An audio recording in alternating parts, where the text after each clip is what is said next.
3 sebab mengapa One Piece live action lebih epik daripada manga. Sila perkenalkan diri anda serta apakah pengalaman anda dengan franchise One Piece sebelum ini. Adakah anda seorang anime watcher ataupun manga reader? So, silakan.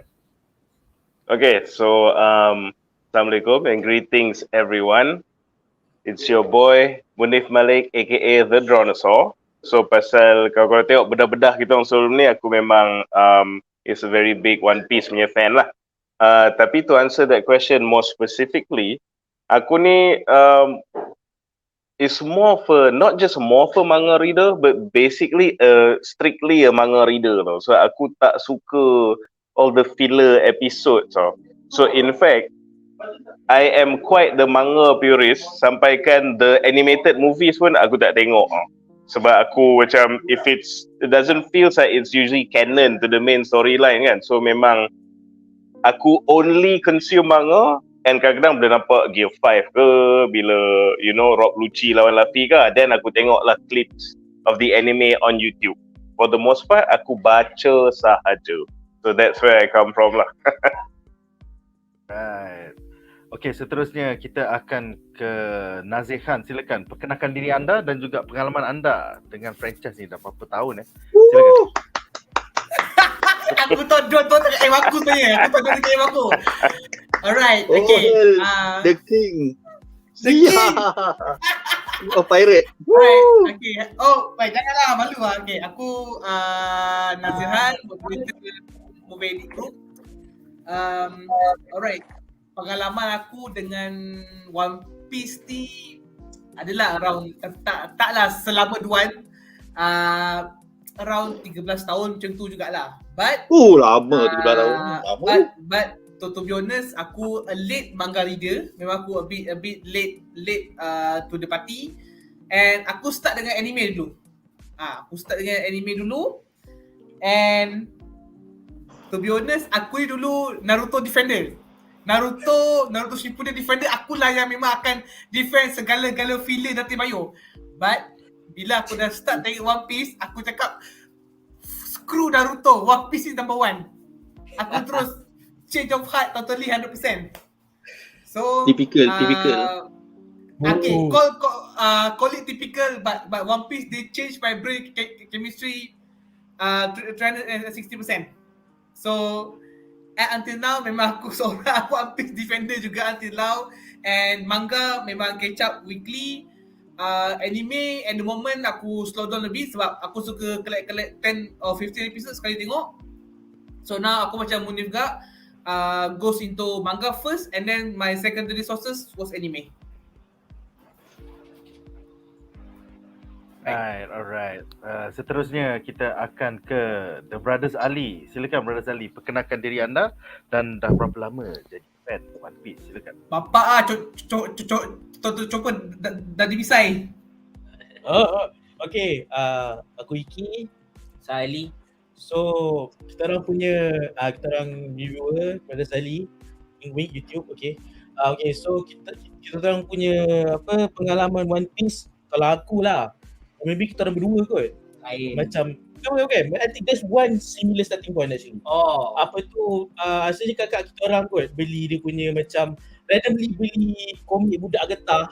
Yang masa budak getah masa suruh belasah Baroque Works tu. And dekat Cactus ada banyak graveyard tu. Oh my god, I'm sold after that. Memang tu starting sebab kakak kita orang randomly beli budak getah for no reason. Sebab tak tahu budak getah maybe catchy kan. And then long story short, kita orang tengok at one point the anime sama-sama, and then at one point I just give up. Waktu tu kata kenapa akak beli, so kita layan gempak. Yes. Balik random manga. So memang asalnya manga tapi sekejap, this is that one volume, and then kita tengok sama-sama One Piece, and then aku ketinggalan bus. Aku selas aku tengok Baroque Works kot, I think, and dengan Labun sikit. And then my brother dah jauh gila cerita sampai mana? Okay. Aku tak jauh sangat sebab saya cakap, I'm sold by the idea of One Piece. It's just that lambat bila dah hujung college kan. Masa I'm 24 baru start macam tergerak hati nak tengok. Sebelum tu bukan tak nak tengok. Sebelum tu just macam I know kan cerita tu panjang gila kan. So I never really had the time. I have to like focus on everything else including my studies.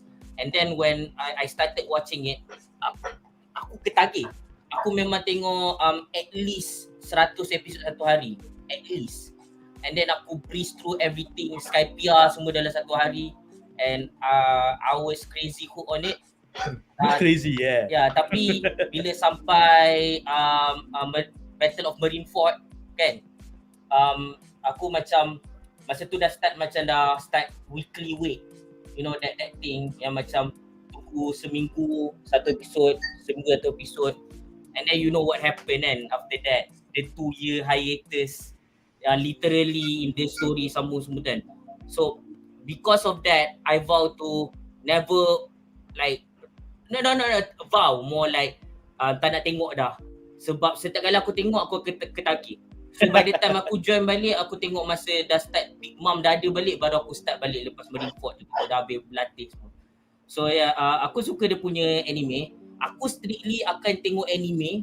Aku tak akan baca manga sebab aku straight up pemalas. So Berserk aku memang dah punah dah harapan. Tak ada harapan dia tak nak buat anime yang best. So mampus aku tak tahu Berserk, sorry. So kira macam One Piece manga aku tak baca except for that one episode right, Zoro dalam Baroque Works. And then kira macam what they call that thing, kira macam aku tak, okay, let's say aku tengok anime, aku tengok semua filler tau. Aku tengok semua, aku tak skip, aku tak tengok guide. So anime buat aku bosan dan mengantuk dan tak kelakar nak mampus. 2 Bleach, lagi satu yang aku dah berhenti recently, Black Clover, 52 episodes in because it's so shit, so many nak buat lawak tak kelakar langsung nak mampus kan. Okay. So basically bila One Piece, I find it surprising because unlike macam Naruto yang lama, OG Naruto Shippuden, the fillers are so bad. But in this one, aku tak tahu pun tu filler. Aku dah habis semua kan. Aku perasan, aku tengok semua One Piece filler. So They're good. Yeah, so that's our history lah. Including the Kola Island. And that one time dia orang buat animation style lama dekat some Kola Island. Even though fight dia kind of old school, art style old school kan, aku tengok tu juga, aku tak skip. So tu lah, dia the true One Piece fan kind of. Aku ni poser sebab Movie aku stop dekat 10. aku poser sebab aku beli merch pula macam dengan ni aku beli dekat Uptown juga rasa topi chopper ni. So there you go. Okay, sorry lama. Okay. Terbaik. Gigih sai dia marathon semua ya. Dan seterusnya, aku rasa kita ada fan yang paling tua sekali antara semua. So silakan Kaki komik kita Duan. Dah berapa lama dah aku jadi fan One Piece ni? Silakan. Aku kalau haters. Kalau Iki kata dia poser One Piece, aku adalah haters One Piece. Tapi apa haters? Sebelum Nazher jadi Yonko, sebelum Nazher jadi Yonko, Nazher baru nak jadi jinak jadi Yonko, walaupun haters, aku mula dengan number 1. Haters pun baca, okay? Haters pun baca. The whole one season, the whole first season.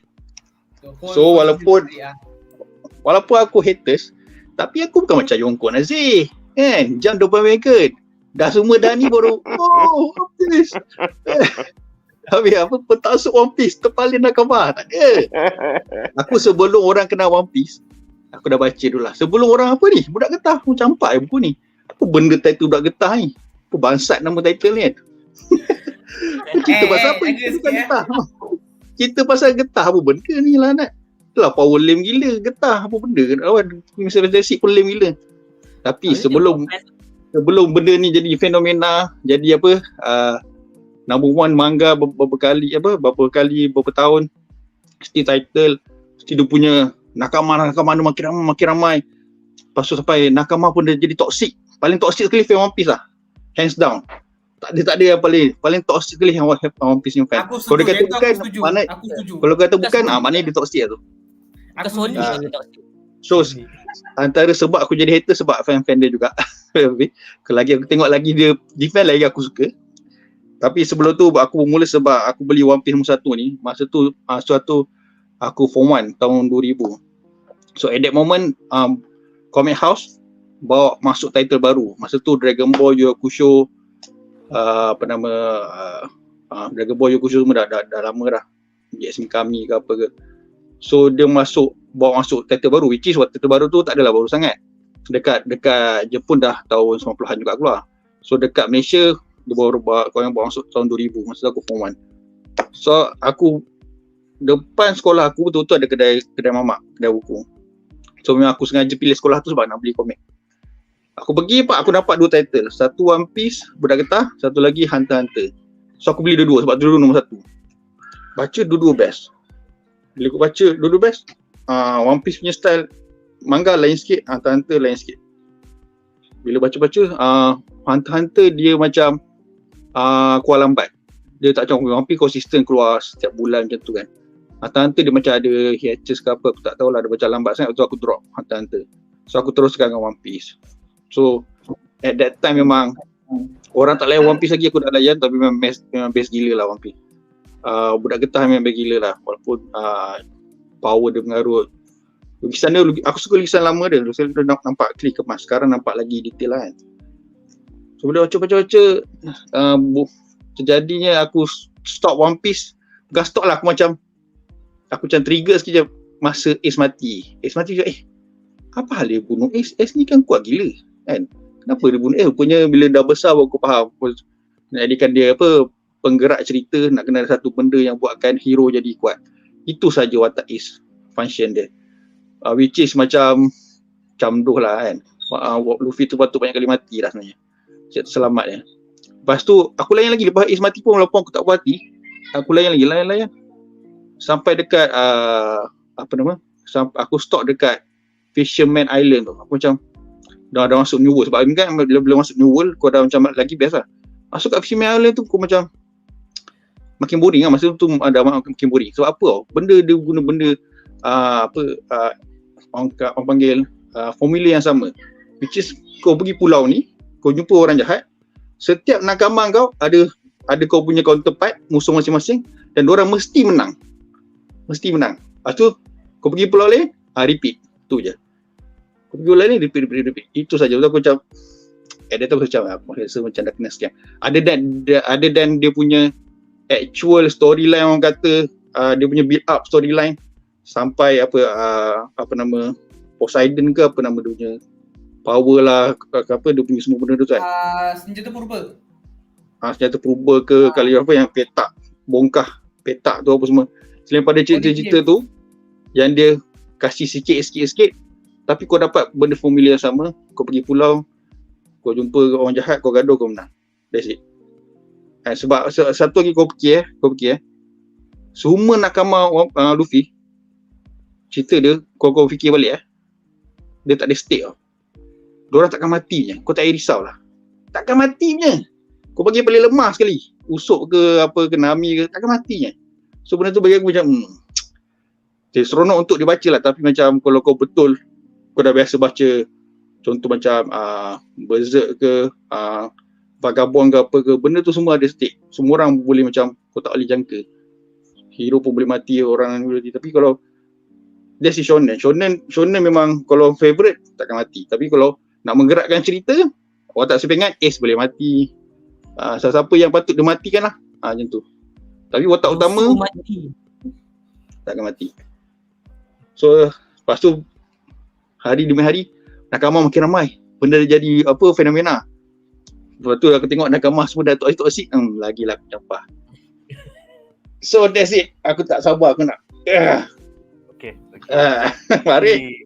Itulah secret origin Duan hater kepada One Piece. Pasal Duan daripada pecinta jadi anti hero terus Itu pasal dia sayang sangat One Piece tu sebenarnya. Aku pula personally sama macam One Piece. itulah kan. Aku lebih kurang macam Duan juga. Aku start baca dekat 23 tahun lepas. Adik aku yang beli, bukan aku yang follow, pasal aku dah follow Slam Dunk lah, Dragon Ball lah. So aku stop around Alabasta pasal cerita dia tak habis-habis. So sekarang Lagi celaka. Dah habis. Cerita dah habis. So sekarang 20 tahun kemudian aku teruja balik pasal aku dah lupa dah apa terjadi. So watching this was quite fun. So untuk mereka yang menonton for the first time, these are our panelists dan kita punya format malam ni adalah Royal Rumble. So siapa-siapa saja yang nak ada komen sila angkat tangan. Kemudian korang boleh mencelah the current speaker. Kalau korang tak angkat tangan, basically aku fikir korang tak ada apa-apa to talk about in this segment. Malam ni kita ada 3 segmen, iaitu 3 sebab mengapa One Piece live action lagi best daripada manga dia. So jom kita mulakan dengan segmen menarik kita yang pertama.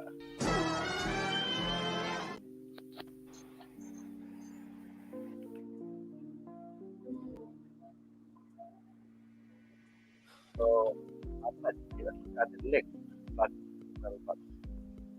So pada aku casting is one of the reasons mengapa siri ni epic gila, siri live action ni. So soalanku kepada semua panelis, apakah pendapat anda tentang casting bagi the Straw Hat Pirates yang kau nampak dalam overlay ni, dan juga at the same time this is perfect, tapi at the same time kenapakah ada stunt casting yang woke, yang teruk juga. Contohnya kita nampak Kobe kita yang trans dan kita ada Nojiko yang black. Perlu ke? Jadi siapa nak mulakan dulu? Sila angkat tangan. Alright, kita mulakan dengan hater kita dulu. Silakan Duan, silakan. Nanti aku nak bonus nanti. Okay, Brother Salih dulu, silakan. Pergi dekat Duan dulu. Tak, ni kau ada masalah sama itu. Setiap kali tukar segmen kau kena tunggu beberapa saat baru kau start cakap. Tidak nanti suara kau akan tak betul tu. Okay, boleh. Okay, Duan silakan. Silakan. Alright, kita mulakan. Silakan Duan. Ini paling best. Okay, first of all, aku tak adalah nak bash totally One Piece ni. Sebab aku walaupun as a hater One Piece, tapi kalau benda tu bagus aku kena akui. Kalau benda tak bagus, kita bash lah kakak kan. Biar Nazim tergagak nak jawab. So first, semua nakama, semua main actor semua bagi aku perfect.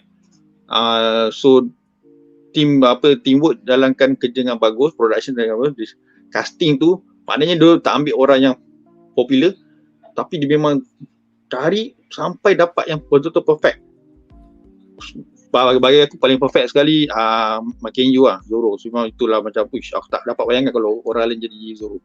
Dia bawa tu memang sebiji dalam manga lah, sebiji dalam manga, dalam anime pun sama lah. Luffy tu macam boleh lah dia macam try hard, tapi dia study watak tu. So okay. So macam kalau Nami aku paling tak sangka sekali, sebab aku budget Nami ni just macam eye candy je, tapi dia boleh berlakon. Dia punya watak dia tu, dia punya sedih dia tu memang boleh berlakon. Usop tu lah, Usop macam kira macam terlampau lah, sebab patut Usop tak handsome, tapi dia buat Usop yang handsome tapi boleh berlakon. Lepas tu yang Sanji pun okay, not bad. Sebab fan Sanji yang aku tahulah, fan perempuan fangirl Sanji, diorang nak Sanji muka K-pop tau, jambu. Muka bapuk lah gitu kan. Muka K-pop jambu. Tapi dia dapat muka maskulin tau. Dan dagu besar, muka kacak gila, ada jawline apa semua. Diorang tak suka yang version ni. Diorang nak K-pop sebenarnya. Itu aku macam, bagi aku suka sebab barulah nampak power kan. Sebab budak ni, brother ni bukan study taekwondo dengan fighting ke. Dia study masak sekali, culinary. So dia punya effort mana. So kita go to the two dua jago ni. Ini tinggal seorang lagi. Apa nama si celaka ni? Batman. Siapa nama dia? Batman. Yes, ni. Nampak? Kau nampak yang tengok pistol tu? Stylo tak stylo? Kau tengok dia punya watak dia. Celah mana dia ambil, pakcik mana, hobo mana dia ambil, aku tak tahu. Dia tegar macam apa, do whatever for food kan, kan? Kau apa jadi? Kau bagi ikut kita kan? Tak payah, kau nak makan lah, jadi ni. Boleh lah. Itu aku macam, benda pun dia memanglah dia watak kecil, dia tak banyak keluar pun, pukul nombor 1 berapa kerat, lepas tu dah tak ada lah. Tapi kau carilah muka, kau boleh cari casting yang main casting, muka sakakan sebiji dan lagi lawa. Tantan dia tak sepingan kau sampah-sampahkan je dia. Celaka betul. Sedih.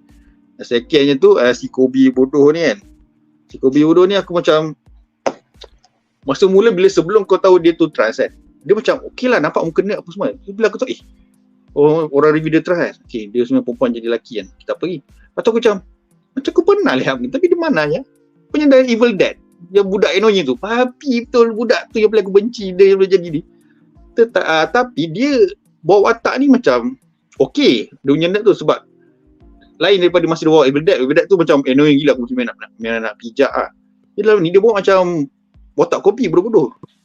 Cuma itulah at least aku at least diorang tak bagi tahu yang dia sebenarnya supposedly biarkan dia, kita tak tahu dia tu trans ke apa. Sebab dia kalau kita tak tahu kita tak akan macam skeptical ke apalah. Bila kita tahu kita macam alah biasalah kena ada work. Kalau dia diam-diam pun aku rasa okey. So aku dia rasa aku dia berlakon okey. Cuma screen time dia terlalu banyak. Kopi screen time dia 1 buku 2 buku je. Baru tak ada dah. Kopi dengan Gap semua. Dia orang screen time dalam manga berapa kerat je. Lepas tu time skip baru muncul balik. So terlalu banyak kat dia. Aku tak tahu dia hisap telur director ke apa ke sampai dapat screen time banyak gila. Aku tak tahulah kan. Lepas tu yang seko lagi ni siapa? Ni. Kau tengok ni. Nojiko ni kan.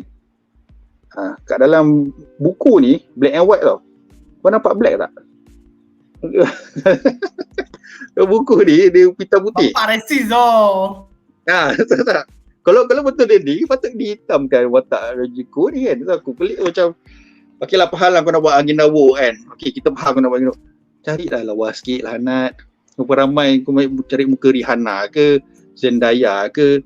Ramai lah yang jadi Storm masa muda. Ramai tu. Kau tengok. Ini aku ingat dekat Chicago dia tengah buat kerja malam-malam kat tepi jalan. Tu main angkut dia. Aduh, main celaka betul lah. Batman. Dia tengah macam, hey boys, how many hours you want? How many hours? Come with me. Cari yang elok sikit. Aduh, celaka betul lah. Dah berlakon tak best. Aku tu, berlakon. At least yang Kobe tu boleh berlakon. Yang si Najiko ni aku tak tahulah. Aduh. Yang on point rambut je biru. Atau aku give One Piece ni rambut diorang semua tu lah Zoro punya awet pun satu hal lah. Aku tu tak nak kutuk Zoro punya awet ni sebab tu macam tak ada kena-mengena sangat. Tapi okey lah, lain sikit lah. Ni tak suka tu nampak hidung dia. Aku macam tak apalah tu dah hidung dia macam tu nak buat macam mana kan. Tak boleh salahkan lah. So selain daripada ni sebenarnya ada lagi watak-watak yang sepatutnya ada tapi dia tak ada kan. Aku tak tahu kenapa. Macam contoh aku tengok macam okay, buku nombor 5 ni kan. Usopp ada 3 ekor budak ni tau yang menggerakkan cerita ni. Sebabkan 3 ekor budak ni lah Usopp punya farewell jadi sedih gila kau tahu tak. Jadi sedih gila. Tapi budak ni tak ada. Aku macam Usopp punya farewell bagi aku macam nothing, kosong. Jangan Usopp punya farewell lah. Dalam One Piece ni banyak momen-momen sedih tapi semua tak sampai. Aku baca manga dulu, aku siap macam boleh menitis lah seorang-seorang kan boleh baca. Tapi bila aku tengok aku tak rasa apa-apa. Tu satu lagi One Piece ni kau tahu budak getah ni dia terkenal dengan lawak-lawak bodoh dia macam mana si siapa tadi cakap Sai dia kata kan sebab dia kau tengok anime sebab nak kelakar kan. One Piece terkenal dengan lawak bodoh dia. Aku tengok aku tak gelak langsung. Tak ada satu pun lawak sampai. Aku tengok si Luffy gelak macam apa sengih macam kera busuk tu je. Tak kelakar pun dia gelak bodoh aku tengok. In defense of One Piece, walaupun anime dia panjang, style macam tu, dia punya lawak dia tu, aku tak pernah pun rasa macam aku stuck, aku kena tengok lawak dia tu. Cerita dia bergerak tau. Kalau aku tahu cerita yang aku benci Bleach dengan Black Clover, dia berhenti tau. Scene tu jadi 6 minit sebab dia nak buat lawak yang tak lawak langsung. Kalau macam One Piece, itu sebab aku cakap One Piece Netflix. One Piece dalam Netflix ni tak lawak langsung. Kau tak ada aku nampak dia try nak buat lawak. Ada 1-2 kali dia try nak buat lawak dia yang dia tiru dalam manga anime. Tak sampai pun. Memang tak sampai. Tapi kalau kau tengok anime, kau baca manga pun, kau baca buku dia, kau boleh gelak seorang-seorang. Apa benda lah bodoh gila. Kau baca, kau tengok anime lagi lah dengan suara apa semua. Netflix, aku tak gelak langsung. Muka aku tengok, tentu je. Tak gelak langsung baik. So, kalau kau kata One Piece ni adalah, adaptation yang terbaik, perfect. Asal tak kelakar sial? Tak kelakar lah Nat. Kalau betul dia betul-betul addict dengan power, kau boleh buat semua orang gelak. Kalau kau gelak, kau macam mana cakap? Tapi kalau aku gelak sebab apa? Aku gelak sebab tengok kebodohan ni, macam kau tengok macam Arlong punya crew Arlong punya crew. Semua muka macam cosplayer lagi lawa lah sial. Kau mana kau upah kan? Yang plastik-plastik, ya Allah. Lepas tu paling kelakar yang aku tunjukkan kau Arlong punya crew. Yang ni kan. Right. Kau tengok hidung Arlong macam ni. Panjang macam tu kan. Kau tengok hidung Arlong dalam ni. Macam bangsat hidung dia tu. Bodoh, kau tak ada bajet ke lah Nat. Lepas tu yang dia ni. Yang di karate ni kan. Yang karate ni. Yang kelakar karate ni masa dia nak serang Sanji dengan Zoro. Dia kata, fishman karate. Tu dia buat macam ni tau. Dengar bunyi plastik lah Nat. Tangan dia tu plastik. Dia, apa benda lah Nat. Lancau. Aduh. Kau tahu lah. Murah tak ada bajet. Siapa bunyi plastik tu kau tak nak hilangkan. Bagilah bunyi tangan ke, bunyi sadari patah ke kan. Bunyi plastik. Lancau apa benda ni Nat. Aduh. Aku tak faham lah. Aku nak tahu tentang mana perfect One Piece ni adaptation ni. Dekat casting saja dah banyak kantoi. Selain daripada main actor lah. Kat tu Arlong Fishman tu ya Allah, teruk gila, buruk nak mampus, semua seko-seko buruk. Tu je lah. Kalau aku cakap lagi kan dah tinggi pula nanti dia. Okey, siapa nak bidas kebullshitan daripada, okey silakan kita bagi kepada Brothers Ali pula. Okey silakan. Sorry, tadi aku defend tadi tu. Lawak masa dekat anime, it just breeze through. Daripada Netflix, jujur cakap aku tak perasan dia buat lawak. Aku memang tak perasan. Dia lawak. Yes. Aku rasa macam dia serious lagi daripada dia punya anime, which I like. Macam cakap, kalau kau tengok certain medium kan, certain benda tak translate well kan. This like surprisingly certain benda like translate well, macam masa Luffy buat serangan, dia sebut nama serangan, and then bila Usopp buat, sebab dia macam like every powerful fighter has to announce diorang punya tu. And then Sanji memang dia show off kan, dia memang nak sebut nama makanan sebab banyak dia nak. So surprisingly that part which I thought is gonna ruin it all, doesn't, because untuk aku tak boy, aku tak tengok langsung. Sebab apa? Sebab aku dengar bla puasa 3, puasa 4. Setiap kali dia cakap puasa tu aku tengok matematik. Aku benci matematik dan aku fail matematik. So aku tune out. Tapi One Piece ni a lot of it works well actually. Kalau macamnya 5 tu memang okay semua. I got to say rambut Nami mula aku tengok macam hodoh, but after a while semua orang punya rambut hodoh, so aku malas kisah dah. Kalau dari segi Kobe, aku rasa Kobe dia punya casting dia, rupa dia semua make sense. Aku tak ada masalah apa kalau dia trans ke tak. Aku tak kisah dia trans ke straight ke apa ke, aku tak kisah. Sebab for one thing, One Piece like karakter dia semua kind of like ambiguous bagi aku. Dia one of those like yang wacky punya world, macam let's say they ever do Dorohedoro punya live action or whatever kan. It's one of those yang macam franchise aku tak kisah siapa jadi watak apa dan race apa. It doesn't really matter to me. Specifically this, it matters bila macam Iris West ke MJ ke karakter Black semua. Lepas tu Domino dekat dalam Deadpool 2 for some reason dia tak panggil an actual albino person. So that was disappointing. But in One Piece aku tak kisah. Lagi-lagi bila karakter macam kakak Nami, which other things like all that important. I like and then there's also like the looks of certain people like in general, and kalau let's say Rosario Dawson for example yang jadi siapa nama tu? Asuka Tano tu kan. Dia tu kalau orang Melayu rupa macam tu, aku rasa dia hodoh. Tapi for a Cuban, I think she's beautiful. So in this case, maybe just taste aku ke apa, aku tak rasa hodoh pun yang kakak Nami. And I don't mind her race because like I said, like One Piece punya dunia ni dia tak bangsa tu tak penting sebab nama orang semua berterabur. Even Sanji pun, what part of Sanji is Japanese other than dia masak certain benda macam Japanese dan mungkin dia punya cita-cita dia all blue kan, which is nak dapatkan semua benda yang the freshest ingredients. Dia nak pergi dekat tempat yang bertembung semua jenis makanan laut kan. Other than that, there's not much about Sanji that is like Japanese. Even nama dia pun Vinsmoke Sanji kan. Aku rasa casting dia semua okay.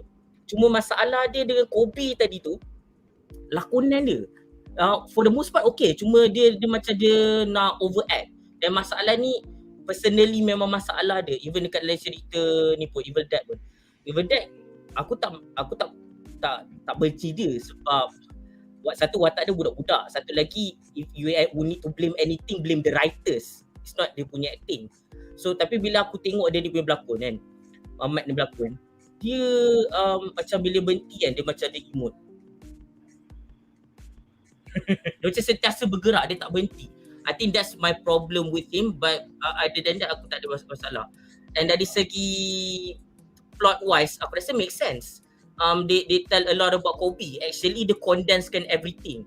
And memang cerita One Piece even yang kat main anime kan, even manga pun kan dia macam like tunjuk progress him every now and then. That he train under Gap. Ada. He's under Gap. Gap is like many can argue the strongest character in One Piece. Other than Akainu or Zoro or something like that. Setaraf Goroja Gap setaraf Goroja. Okay. Aku rasa memang the casting is perfect, tapi yang paling aku macam orang kata jaw drop ni Usop. Macam aku tak tahu macam mana ada orang kat dunia muka sebiji macam Usop. I have no fucking idea how they do it, but kudos to the casting. Memang sebiji and perangai pun getting there sebab banyak benda dekat from the live action kan.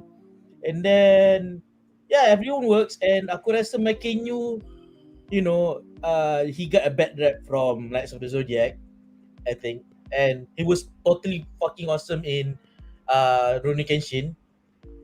And then dia macam apa dia kata, I don't know how kayu he is in Knights of the Zodiac sebab aku tak pernah tengok, tapi aku rasa macam dia bergabungkan kayu watak Makenyu dekat dalam Knights of the Zodiac dengan apa yang cakap ni Tak tengok. Rurouni Kenshin. The badness of the badassery of dia punya fighting move tu dengan kekayuan watak. Wait, what dia jadi apa? Jadi Zoro. Tak, dekat dalam Rurouni Kenshin. Rurouni Kenshin dia jadi yang the Chinese apa benda tu? Oh, the guy yang tu. Yeah, the villain of the yang villain movie ketiga. Yes. Dia adik pada isteri Kenshin. So aku rasa memang he's the right guy to play. Mula aku sikit aku macam at one point aku rasa macam pelakon Sanji dengan pelakon Roronoa Zoro kena tukar tau. Tapi when I actually watch the series, aku rasa okay, cun dah casting ni. And aku rasa in defense of Kobe juga, aku rasa dia punya the femininity and dia punya orang kata dia punya I guess trans nature of the asal dia perempuan tapi sekarang lelaki kan. I think it really works for the character, aku rasa. Sebab dia macam, aku rasa sebab even dekat dalam aku rasa dia macam capture the childishness of, aku ingat sama-sama Kobe. The childishness and innocence of Kobe, and aku rasa benda tu memang kena lah. I couldn't imagine any other actor yang not of like Morgan Davis tu untuk portray Kobe. Aku rasa macam kalau macam bawa like an actual dude, a kid or something yang want to play like Kobe dalam ni, aku rasa I don't think it wouldn't work. Aku rasa as much as it is a work agenda, it works. So yeah, I disagree with that. I think dia punya background dia, sexuality dia bring nothing to the table. Aku rasa banyak je orang boleh berlakon watak dia. Just find someone yang macam dia punya features dia to work. It works, but I can imagine a lot of people playing the same character. I don't think like tak kena mengena. Let's disagree lah. So that's it for now. Silakan yang lain. Alright. So siapa lagi nak tambah sebelum kita ke segmen yang seterusnya? Okay, silakan. Seterusnya Nazher tag in. Nazher tag in dan aku rasa terakhir sekali adalah Munif untuk tag in. Okay, Nazher silakan. For casting wise, untuk the first 5 member of Straw Hats is really on point. Okay, aku komen sikit pasal Luffy punya sengih lah. Dalam manga, dalam anime, Luffy have this kind of smile facing tau. Sebab dia memang jenis yang carefree attitude. So that's why macam aku terfikir kalau Inaki ni dia senyum macam psycho sepanjang episod, dia memang takkan jadi Luffy. Dia akan jadi someone yang creepy as fuck gila. So bagi aku bila dia sengih, dia tunjuk gigi tu, bentuk is lagi macam give you a warm feeling macam oh this is Luffy. And also the way aku tahu Inaki dia try his best to become Luffy. Although not 100% but at least dia menjiwai watak tu. Dia cuba he really try his best. And for itu ada betul. The essence itself tu ada. Macam honestly bila aku tengok dia dengan topi, dengan baju merah tu, dengan cara cakap okay this is Luffy. Sebab kalau kau nampak casting tu, if you see that casting give you the spike image of the soft material, that means it's a right casting. But this is just my personal opinion lah. Untuk Zoro, he's macho, tapi dia lack of smile. And aku percaya kalau korang yang tengok anime awal pun, kau tahu Zoro ni walaupun dia serious tapi dia ada dia punya carefree side. Cuma dalam ni tak ada. Saya nak bantah Arif, saya nak bantah. Let me finish first. And progressively through anime, Zoro dia masih senyum, tapi sebabkan dia nak jadi the greatest swordsman on the world, makin lama dia punya ambition tu dia makin kejar. So that's why dia 50-50. Okay, aku nak protect the future Pirate King, tapi aku juga nak jadi pahlawan pedang yang paling hebat dalam dunia ni. So ini dia punya dia punya personal struggle. That is why he's willing to sacrifice for Luffy.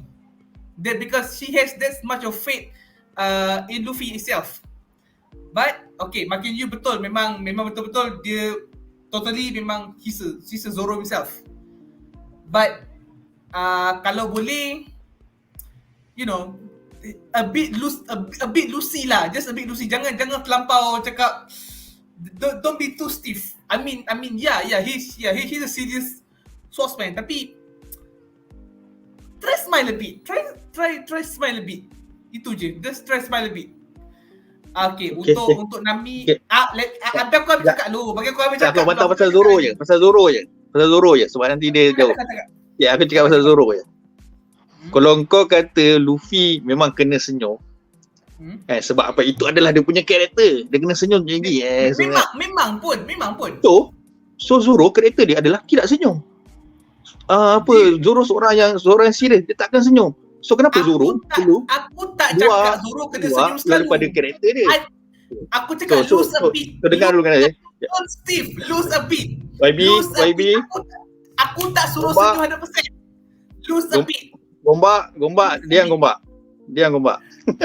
Lose a bit. I actually ask lose a bit. I'm not asking him to be smile like Luffy all the time. Untuk pengetahuan nakama semua.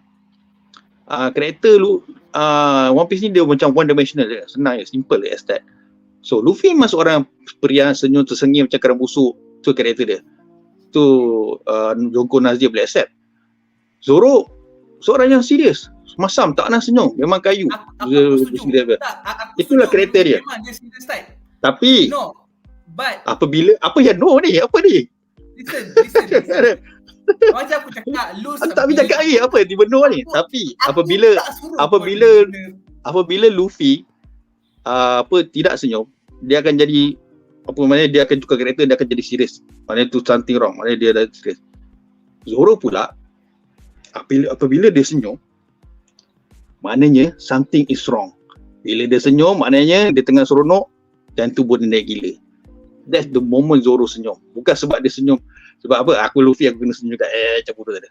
The moment dia senyum, kau kena watch out. Sebab tu time tu dia serius, dia dah tengah seronok, dan tu dia nak pancung orang.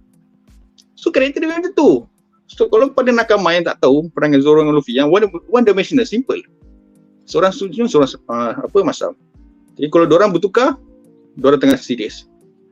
That's it, as simple as that. I rest my case. No.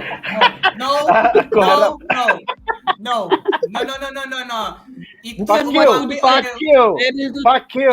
ambil the first dimension only one partner. Engkau tak ambil partner lain. Basically, you only put on one layer and pukul rata macam tu. You don't even move into next pages. Sedangkan ada je kau part dia Chili dengan Luffy dia senyum tanpa fikir nak bunuh orang. Itu aku maksudkan. Tak ada. Ada, sebab, go check it out. Itulah sebab itulah kau bias. Time Luffy kau accept dia kena senyum, dia tak boleh. Dan Zoro, kenapa kau kena? Dia kena ada balance. Dia kena senyum, dia kena masam. Aku tak suruh balance. Apa benda ni Yarin? Aku tak suruh balance. Aku just cakap lose a bit je.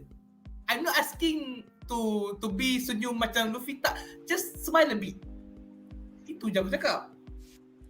Dia tak perlu, watak dia tak boleh smile. Apa kena smile? Dia smile. Tapi Okay, teruskan Munif. Let's agree to disagree. Aku harap next season dia to be more Lucy lah. Itu je aku cakap. Okay. Terima kasih kepada YB Gombat dan YB Stapak. Sekarang kita ke YB Shah Alam pula. Silakan YB Shah Alam kita. Okay, sebelum aku sambung dengan point aku, ni continuity sikit lah daripada discussion berhemah Nazher dengan Duan tadi. Kita sambung sikit.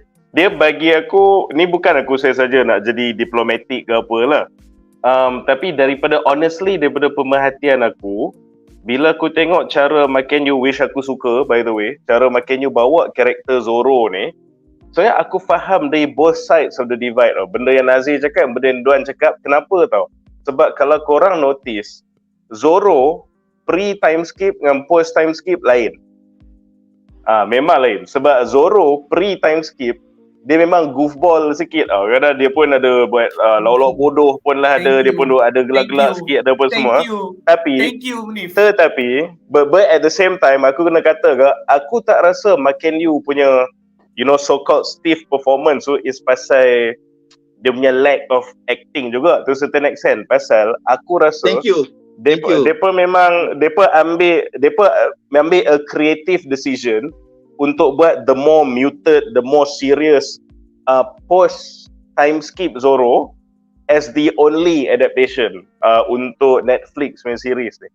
So dalam manga, dalam anime, you have two Zoros. Before time skip, dia memang goofball sikit. Lepas tu jadi macam-macam lah, kalah. Lepas tu this trauma happen, terpisah 2 years, everything, datang balik. Dia jadi the more muted, stoic, solid Zoro. And the showrunners for the live action One Piece ni, aku rasa dia ambil that after time skipnya Zoro tu, that will be Zoro since day one. So, walaupun aku faham point dua pihak, but aku pun rasa at the same time, aku bagi sikit credit tu makin new lah. That maybe lah, ni aku punya assumption that the director cakap, okay, the second half of Zoro, that's who you be dalam cerita ni. So, and maybe like suited to his more, lah kita pun tahu, dia punya acting range pun is not that diverse kan. So, it's a smart decision untuk bagi dia jadi the post time skip Zoro tau. So which is why ni aku punya assumption lah, and this is why I am actually okay with the iteration lah. So there's two Zoros basically. Dua-dua pun ada point sebenarnya. Okay, so moving to aku punya point lah, saya casting. Yang ni aku tak nak delve lama sangat sebab ramai orang dah kata that the whatever tak sepahaman pun, we can agree yang the main cast memang was spot on lah dia punya casting tu. Cuma aku nak tambah pula, the other thing yang macam buat the best is that Inaki, Emily Rudd, Makenyu, Tess Skyler dengan Jacob Romero ni, sebab aku banyak gila tengok dia punya behind the scenes, and bila dia pun macam duk buat you know, macam variety punya game things lah, apa benda dia perlu interact with each other, nampak macam it's as if they've been friends for many years. So I mean, individual casting and individual performance is one thing, but somehow between them dia nampak macam ada chemistry yang tak dibuat-buat tau. When you tengok dia interview, you tengok dia buat the game shows and everything. And to add to the immersion juga, these guys also very knowledgeable pasal One Piece. And bukan macam yang superficial punya knowledge tau. Kerana aku tengok ada one session tu, macam dia pun duk tarik this card, satu question pasal One Piece, so the cast macam kena jawab kan. Tiba-tiba aku rasa test dia tarik satu card, tiba-tiba soalan dia is Sanji and Zoro siapa lagi kuat, and Emily Rudd immediately macam, you know, dia macam tak jawab benda tu, tapi we know that in the fandom that's a big, you know, we're gonna be here until 8 hours bincang saya benda ni. So macam Emily Rudd macam siapa lagi kuat kan. Lah tu dia yang test tu terus macam you know what, I don't need external weapons to be strong. Lepas tu Zoro check the bounty bro. So macam dia pun so macam cast tu dia bukan macam olok-olok superficial punya knowledge tau. Dia pun faham the fandom tau. So you have that, okay, rupa memang kena, demeanor sebelah tu memang kena, itu chemistry pun kena, and then the other thing is dedication. Sebab the cast most of the stunts dia pun sendiri yang buat tau. Macam Emily Rudd memang belajar lawan pakai bow staff tu. Makin you sebab dia dah banyak berlakon jadi, you know, your anime punya swordsman kan. So dia pun memang ada knowledge in sword training and sword fighting. Lepas tu yang test Skyler tu pun dia memang belajar banyak gila martial arts yang involve kicking, and then try to infuse hip hop breakdance punya movement sekali untuk buat those kicking tu jadi even more interesting than macam your normal kicks kan. And if I'm not wrong ni, kalau internet tipu aku dan dia orang tipu lah, they even cakap but test tu even took up cooking, belajar cooking, and dia masak for the cast and crew apa semua kan. So he didn't have to do that shit tau. Tapi when your actors are dedicated to be immersed, you get immersed. So in that sense memang kudos to diorang lah. That's like, as a long time fan of One Piece, I extremely appreciated. Now, kalau cakap saya casting ni, it will also be an injustice untuk tak cakap pasal some of the really good supporting punya cast juga. Sebab Vincent Regan's punya Garp, how perfect is he kan? Kau tengok Garp tu in uniform, demeanor dia punya aura, his Garp without even saying a damn thing. Dia boleh berdiri, look at the horizon, look at the sea, and kau macam Garp. Kan? Lepas tu kan? Lepas tu Jeff Watts Garp Scottish ke? Dalam anime atau manga adakah Garp seorang Scottish? Welsh. Dia because kan, so lepas tu at the same time, you know, I think we can all agree saya Jeff Watts punya bagi tau. Tiba-tiba aku rasa macam mana dia buat bagi jadi badass ni. Macam stylo juga kan. Dia nampak macam like a really proper villain tau. Macam he is a joke just like the manga and anime juga, tapi at the same time dia pun ada that danger, that sinisterness to him, tapi macam dia sangat playful lah tu Duan tunjuk. Lepas tu and finally enough ya, aku rasa random gila Captain Kuro, walaupun it's just an early villain and you could say a minor villain juga, tapi macam aku boleh tengok dia out of semua yang ni macam paling perfectly casted tau. Ni aku personal opinion lah, jadi tau. Dia punya demeanor, dia punya speech, dia punya aura, dia punya, you know, I guess in summary lah, macam the casting for One Piece, the good ones lah, and there's a lot of bad ones lah, but the good casting lah One Piece ini macam ni lah. Kalau macam you take a good actor macam Cillian Murphy kan, Cillian Murphy looks nothing like Oppenheimer tau, tapi somehow bila pakai baju dia start bercakap, dia start, you know, mata, facial expression, looking to horizons, dia nampak macam real life video recordings of Oppenheimer because he's a good actor. So macam the mannerism tu creates the immersion. Tapi untuk One Piece dia mannerism tu pun ada, but they physically pun memang look like the characters. So macam that is macam really amazing. And even macam tadi kau ada sebut pasal Jacob Romero punya usuk kan, dia tak pakai prostetik. Waktu tengok kenapa aku rasa ada setengah angle aku macam hidung dia macam tajam juga kan, macam aku tak tahu macam mana dia buat tau. Tapi dia memang nampak je usuk. Di skin tone dia tak sama, dia tak pakai prosthetic nose. Tapi sekali kau kenyit-kenyit mata sikit tengok, hidung dia ni macam panjang sikit daripada orang lain. Aku tak tahu, betul macam dia punya something about maybe dia punya overall look dengan baju dia, dengan demeanor dia semua. Memang nampak sangat spot on macam usuk lah. Okay, now on to agak sentuh sikit some of the aku punya personal for the bad castings. Boleh. Sebelum kau pergi ke bad casting, ada lagi dua kau tinggal. My Hawk dengan Shanks. Aku rasa dua tu pun kena bagi kredit. Sebab My Hawk aku rasa macam bersahaja siapa My Hawk, dia macam cool gila. Kau bayang dia kurus. Betul. Lepas tu the fighting scene antara dia dengan Zoro convincing gila kau tahu. Aku macam power gila saya dia bawa My Hawk dengan pedang pisau kecil dengan pedang besar. Aku tak nampak macam buat-buat tau. Macam nampak macam real pada out of manga tau. Shanks pun walaupun rupa dia tak ada nampak macam Shanks, dia bawa watak tu aku convincing. So dua watak ni aku kita kena bagi. Betul. Yang macam Shanks tu is more to the Cillian Murphy Oppenheimer kind of thing. So masa kau tengok dia punya stills, even some orang pun codok gelak kan, ni ke Shanks ni macam pakcik mana tu ni apa semua.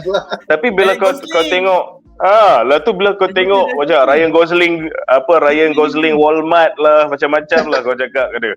Lepas tu bila dia start bergerak, bila dia start bercakap, bila dia start emote, and macam ujung-ujung bila dia macam bergurau dengan Mihawk kan, macam Mihawk tu kita dah tahu dia badass. Dia datang jumpa dia orang, dia macam you half the man, you want worse. Macam aku fight you with one hand tied behind my back. Tangan dah tak ada, gelak-gelak. Lah tu macam tu Shanks. memang menjadi gila. And betul macam Duan cakap, aku mula fikir macam mana lah dia nak buat Mihawk dengan misai dia yang kelakar tu. Macam mana kan. Lepas tu macam maybe dia orang takkan buat sebiji kot. Tapi aku tengok dia punya sideburn tu sebiji, dia punya misai pun V sebiji, tapi tak nampak macam badut. Nampak badass. Macam mana dia orang buat ni? Aku tak tahu macam mana dia orang buat. But they killing it. They doing it. Memang je aku happy gila that Mihawk is cool, not only cool, tapi bila aku sembang dengan aku punya circle yang langsung tak pernah tengok One Piece, macam Mampat pedang tu cool tu. Macam badass gila. Aku macam happy gila. Thank you kan. Thank you for that, like memang inspired piece of casting lah. Memang terbaik lah. Okay, moving into some of the bad ones, and aku yang ni memang hands down lah, ya pasal Nojiko kan. Okay, and aku faham usually di zaman-zaman sekarang ni people will cry racism kalau kita complain pasal the race band, gender band and so on. But to be fair kepada yang tak suka juga this piece of casting, bagi aku macam ni lah. I have always said, dalam banyak movie Marvel, dalam banyak bila kita debat saya ni, aku kan selalu pergi pada The Boys. Your decision making, kalau is creativity based, dia kan jadi best walaupun kau ubah.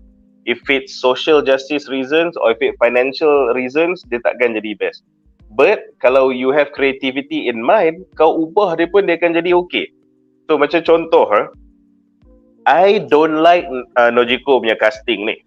Though some of the audience maybe lah might think if that's racist, but then I have to tell you, I really like Lucky Roo punya casting.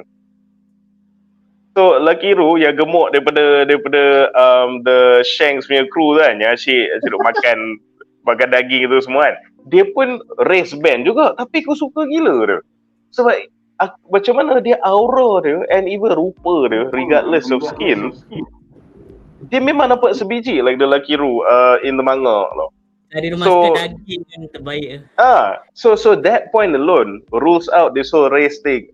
Aku tak suka Nojiko, tapi kenapa aku suka Lucky Roo yang jadi part of the Shanks crew? Dia tu memang sebiji sebab dia pun ketuk orang dengan dia punya kaki lem semua, dia punya demeanor semua sama tau.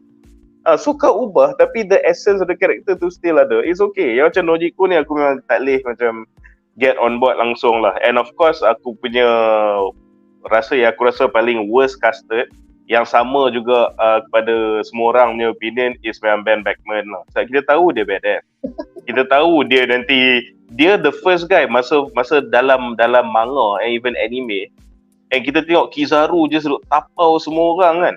Tiba-tiba kenapa Mampat ni tunjuk pistol kat dia, Kizaru angkat tangan, surrender. So macam what the hell is going on kan? So Dia first you mate know kan? this, dia padahal dia first mate Shanks. Lepas macam Duan cakap, dia pun jumpa hobo mana kat depan studio kan, kau nak roti ke, nak duit sikit ke, kau nak berlakon tak? Dia pakai kutip Mampat ni kan. So aku macam itulah Ben Beckman ni aku sangat bukan terkejut, malah terkilan tau. Macam kenapa kau buat macam ni tu? Macam kaslah raya badass sikit kan. But aku tak tahulah, maybe dia akan ada glow up dia ke in the next seasons, aku pun tak tahu, we don't know, so we'll just have to wait and see. Okay, and to wrap up aku punya point, tadi aku dah cakap the best ones, and then aku dah cakap pasal the ones yang aku rasa kurang best. And then ada satu watak ni yang bagi aku, dia still in the middle. Pasal apa tau? So the character is Kobe lah. So pasal Kobe ni, aku actually agree dengan Duan yang you know, bila macam ni, without knowing that she's trans, more people actually have no problem dengan dia punya performance tau. Kita cakap saya performance lah. So performance and visually tak nampak macam ada masalah pun. In fact, aku rasa macam dia ni mula before live action ni, aku macam how dia kena do budak ke metod rambut pink apa benda ni. Macam mana dia nak buat live action kan. Lepas tu bila jadi Kobe nampak dia punya penakut, tapi dalam penakut dia ada heart, and then dia ada that pink hair, and then nampak dia macam lemah, and then macam it works and it fits into the world. So regardless dia trans ke tak, he did a really really good performance. So credit where it's due. Aku suka dia as pre-time skip Kobe. Kenapa aku cakap pre-time skip Kobe? So, aku on the other hand, now aku risau dia untuk post-time skip Kobe. Sebab post-time skip Kobe, lepas dia dah graduate from the full GAP punya training, jadi a true blue badass marine, dia ada glow up tau. And you have no mistakes that's a man's man. So macam mana this actor nak memainkan that post time skip Kobe, itu aku risau. Cakap you doing a good job, superb job right now, don't care whatever your pronouns is, whatever.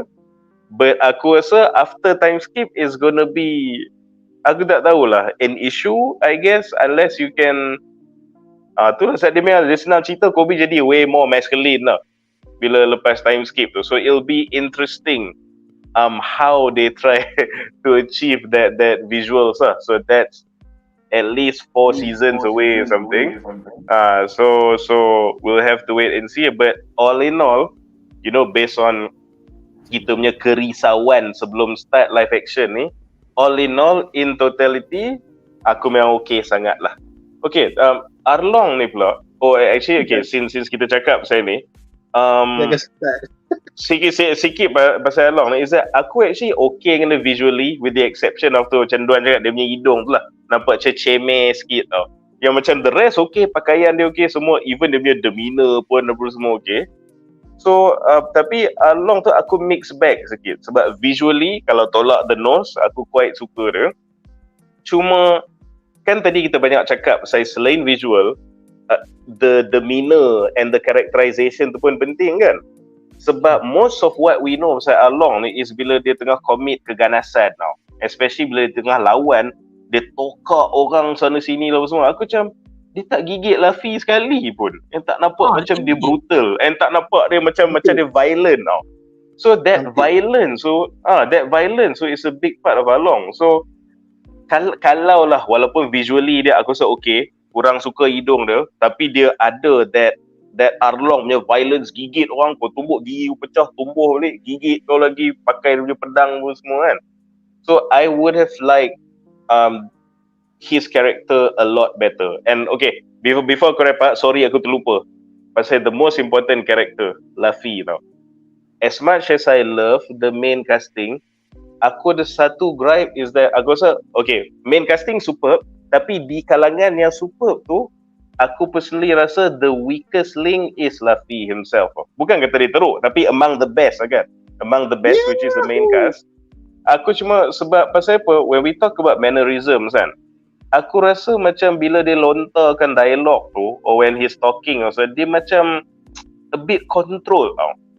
A bit control. Sebab kalau sebab macam kalau aku faham lah, dia memang pressure gila lah nak main watak Lafi. So it's not I don't blame him, and I'm not saying it's a bad performance.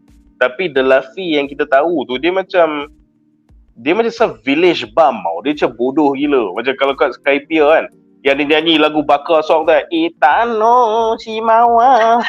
Dia macam tu kan. So bila so macam bila dia cakap macam bodoh gila. So bila Inaki ni cakap, dia macam dapat very very control tau. Very ni. So for this point, what I want to do is that, okay, aku ni kurang sikit cara dia speak lah basically. Tu kacau sikit immersion aku.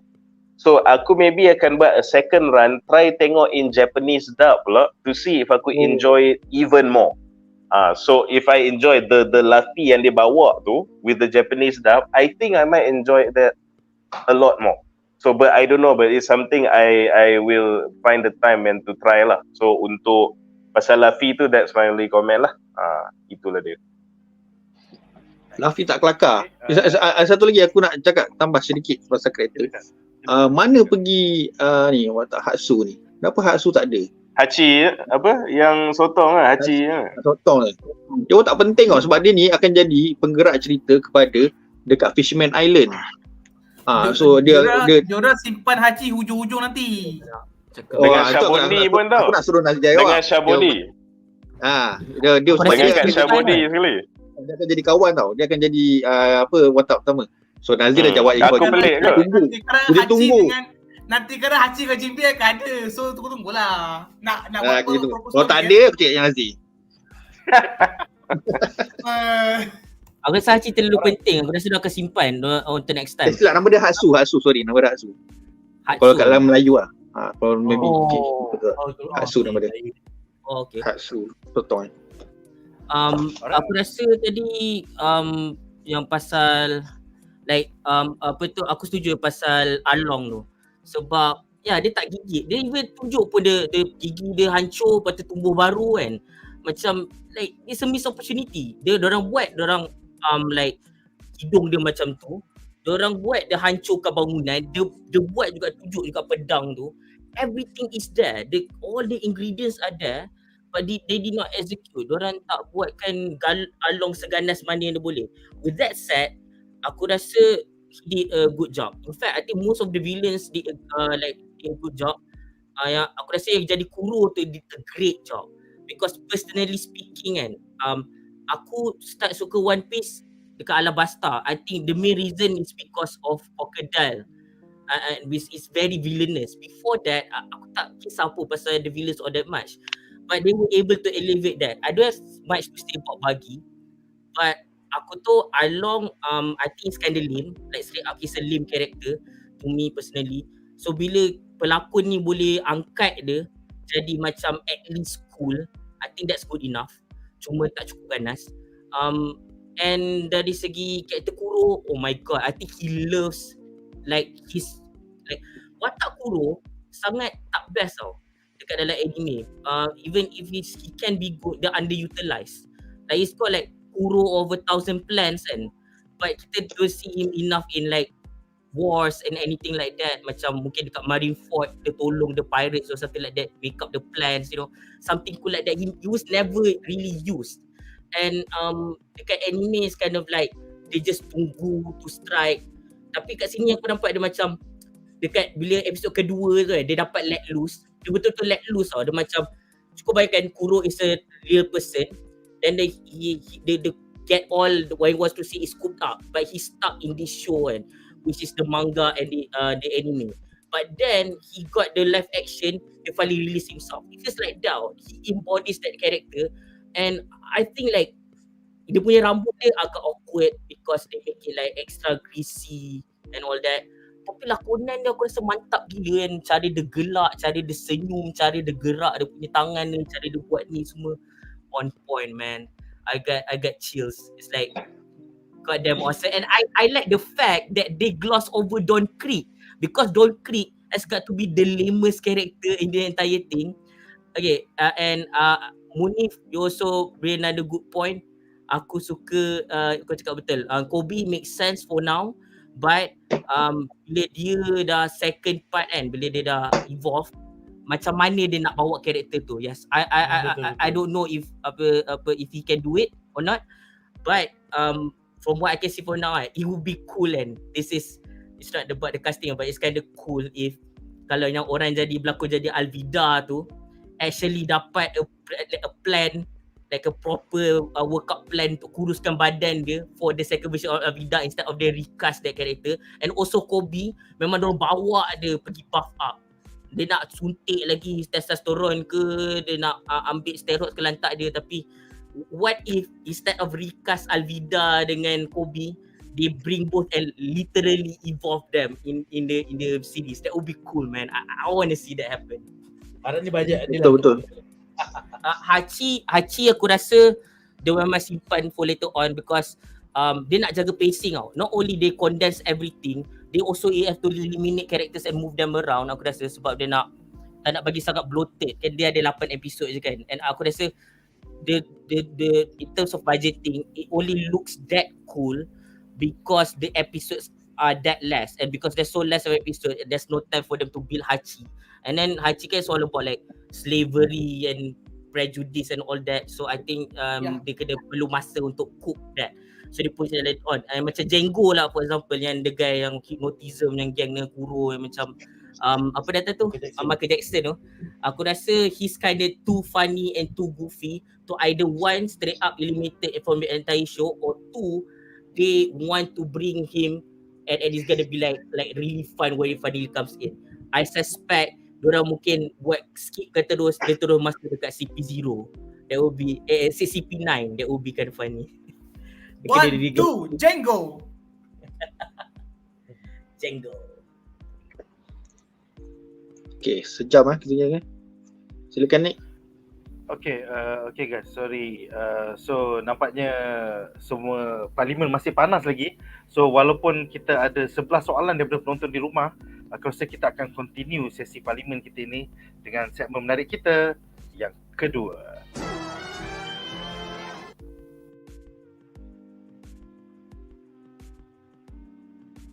Right. Jadi untuk segmen kedua kita adalah tentang, kita dah habis cerita pasal casting, sekarang kita akan cerita tentang condensed plot yang amat padu. Jadi soalan untuk semua panelis, apakah pendapat anda tentang pilihan showrunner Steven Maeda dan juga Matt Owens untuk condense the plots? Contohnya dia mempercepatkan kehadiran Garp, kemudian dia mempercepatkan prejudis manusia dengan Fishman, and then kita dapat jumpa Nami, dia muncul terus di Shellstown instead of dekat Orange Island. So siapa nak mulakan sesi parlimen kita untuk segmen ini? Silakan, siapa nak mulakan, kita silakan tangan. Silakan Gombak. Aku tengah tunggu setapak dulu ni. Aku tak tunggu setapak dulu. Aku nak relax dulu. Tapak nak chill dulu, sebab tadi tapak dah mula. Tak syalah. Kan aku start ni. Baiklah, aku startkan dulu. Nanti aku continue. Okay, sebenarnya yang topik, one of the topik hangat lah dalam forum-forum yang discuss pasal One Piece live action ni is indeed pasal the condensation of the story lah.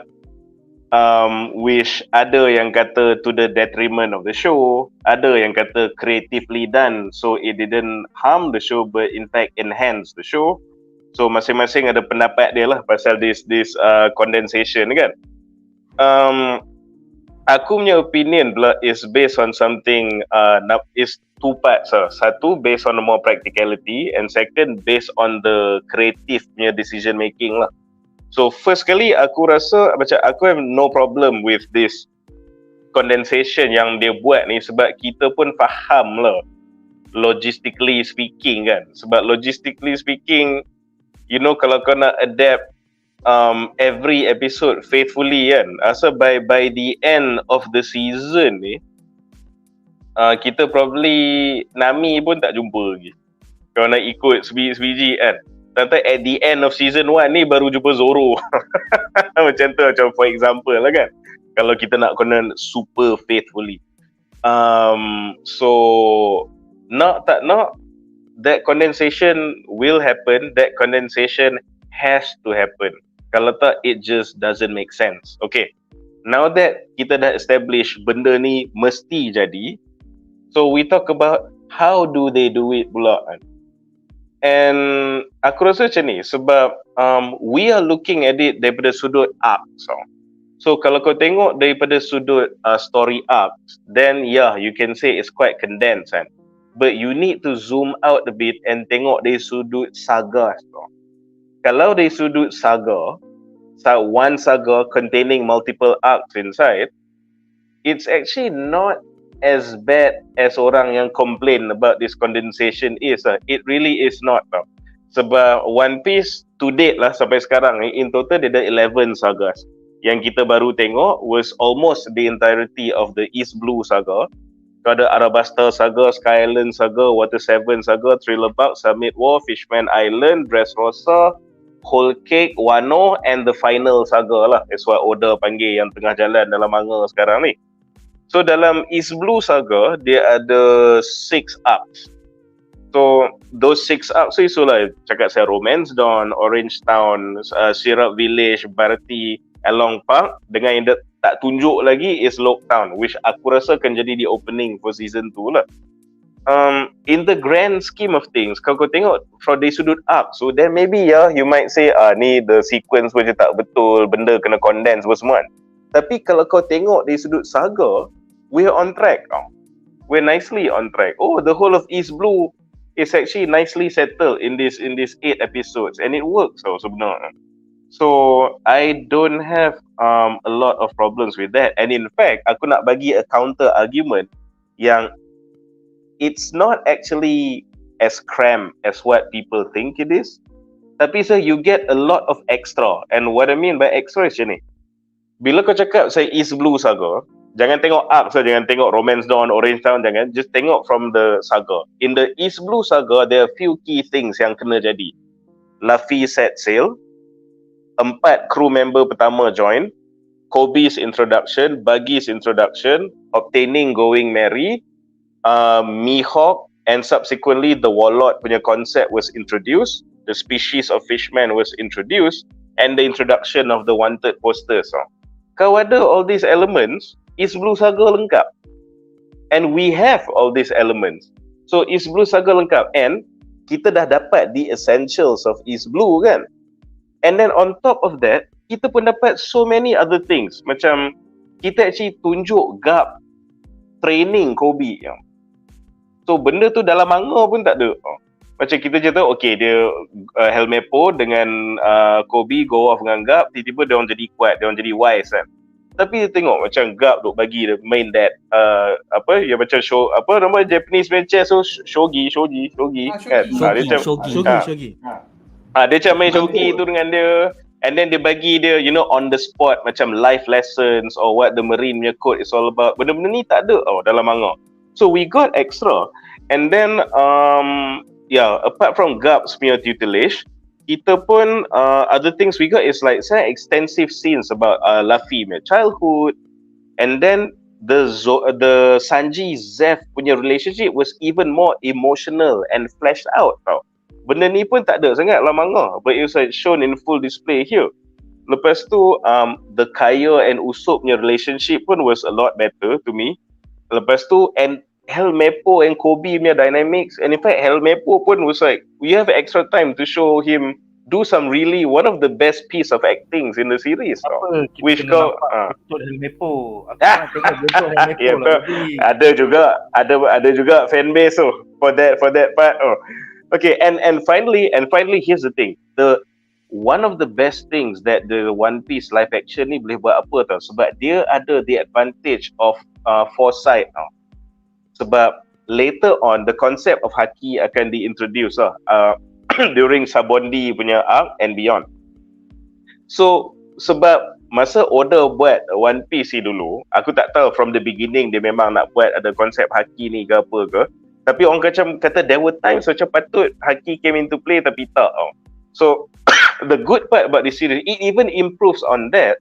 Pasal kalau kau tengok masa Shanks bertentang mata dengan CV dia tengah pakai haki tau situ. Sebab dia pandang the CB. Kalau kau baca manga, dia pandang CB, satu CB tu takut tu belah kan. You didn't even know it was Haki, or even the concept for Haki was there masa Romance Dawn by Oda. Tetapi kenapa we can say for certain it was Haki? Sebab masa Shanks pandang CB, so dia keluar bunyi tau. Dia keluar efek bunyi Haki macam dalam anime. There was a sound effect indicating that was Haki yang takutkan the CB so berlari. So itu dia Abang Duan dah tunjuk. Kan, so tunjuk dia just pandang macam tu je. Tapi in the live action ada that Haki sound effect macam macam kejap and the CB so lari. So what I'm trying to say is that tadi macam aku cerita, kita dah dapat the essential plot points of Romance Dawn. Dapat Mary, Four Crews, Luffy Saxon and so on. But we get so many things that actually enhance what happened in the manga yang tak tertunjuk tau. So aku rasa you cannot say this is condensed kan, bagi yang complain lah. I mean yes technically it is condensed, but it's not in a bad way though. You get a lot of extra things too, and the change they do out of logistical reasons actually work. And also another thing, macam orang maybe kata alah macam gap kenapa muncul awal sangat lah benda semua kan. Let me tell you this, we have established that for logic akal and logistical reason they have to compress the show. Betul tak? The character gap is very important. So dia ada all this importance and emotional beats with so many characters. He has his thing with Akainu, he has his thing with Ace, he has his thing with Sengoku, he has his thing with Colby and Helmeppo, his thing with Luffy obviously bersemua kan. Imagine this series is undoubtedly will be compressed because of logistic. Imagine kalau kau nak ikut sebiji lah, contoh macam lah manga kan, Gap is gonna appear season 3 or something. So by the time kau nak ada this emotional payoff dengan Gap, I'm afraid it'll be too late. Kalau kau kenal Gap season 3 tiba macam baru, you know, spoiler, this and that mati, whatever tu macam kau baru jumpa Gap season 3 macam whatever lah kan. So even the changes yang dia buat, aku agree, because Gap needs to be there from season 1. Sebab this is not 1000 episode. This is just 8 episodes per season. Gap needs to be there early untuk attachment to Gap tu jadi awal. So when these big events happen, you know, bila Gap confront balik Makino after that incident apa semua kan, macam it's gonna rip your heart out man. And that won't happen kalau Gap muncul at the 3rd season of an 8 episode per season kind of show. The changes make sense because it's a decision that is based in creativity, bukan pasal social justice, bukan pasal kewangan ke apa. The reasoning for they to do this is because they want to tug at the heartstrings of the fans. That's why the change, walaupun they change, it works. Just like the boys, the changes yang dia buat creativity based, it works. Walaupun jantina lain, plot tak sama dengan komik, whatever, it works. So again, just big kudos to the team lah. It's not always you can say live action, anime adaptation, they change shit and it works. How many times have you said that? So again, just kudos to the team lah.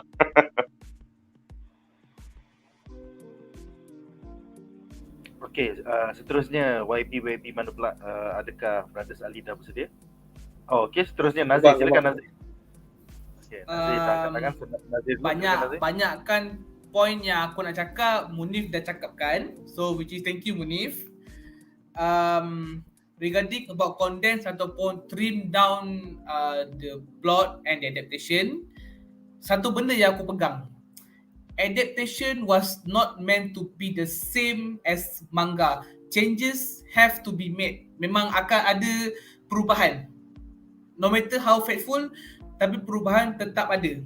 And Munif, macam scene kau cakap tu, it will be trigger a lot sebab the effect Dadan as well. Sebab kenapa Dadan, those who haven't reached there, nanti korang tengok korang faham lah.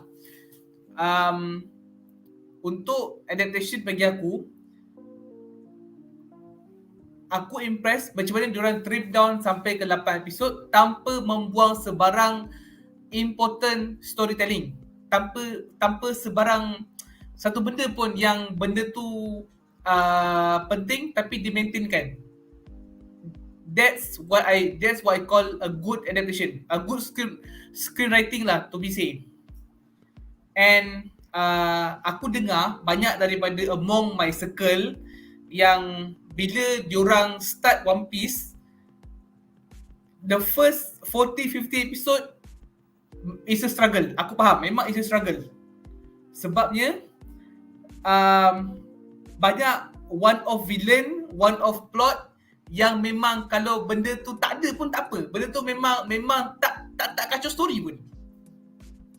So the way from 64 pergi ke 8 episod memang very impressed.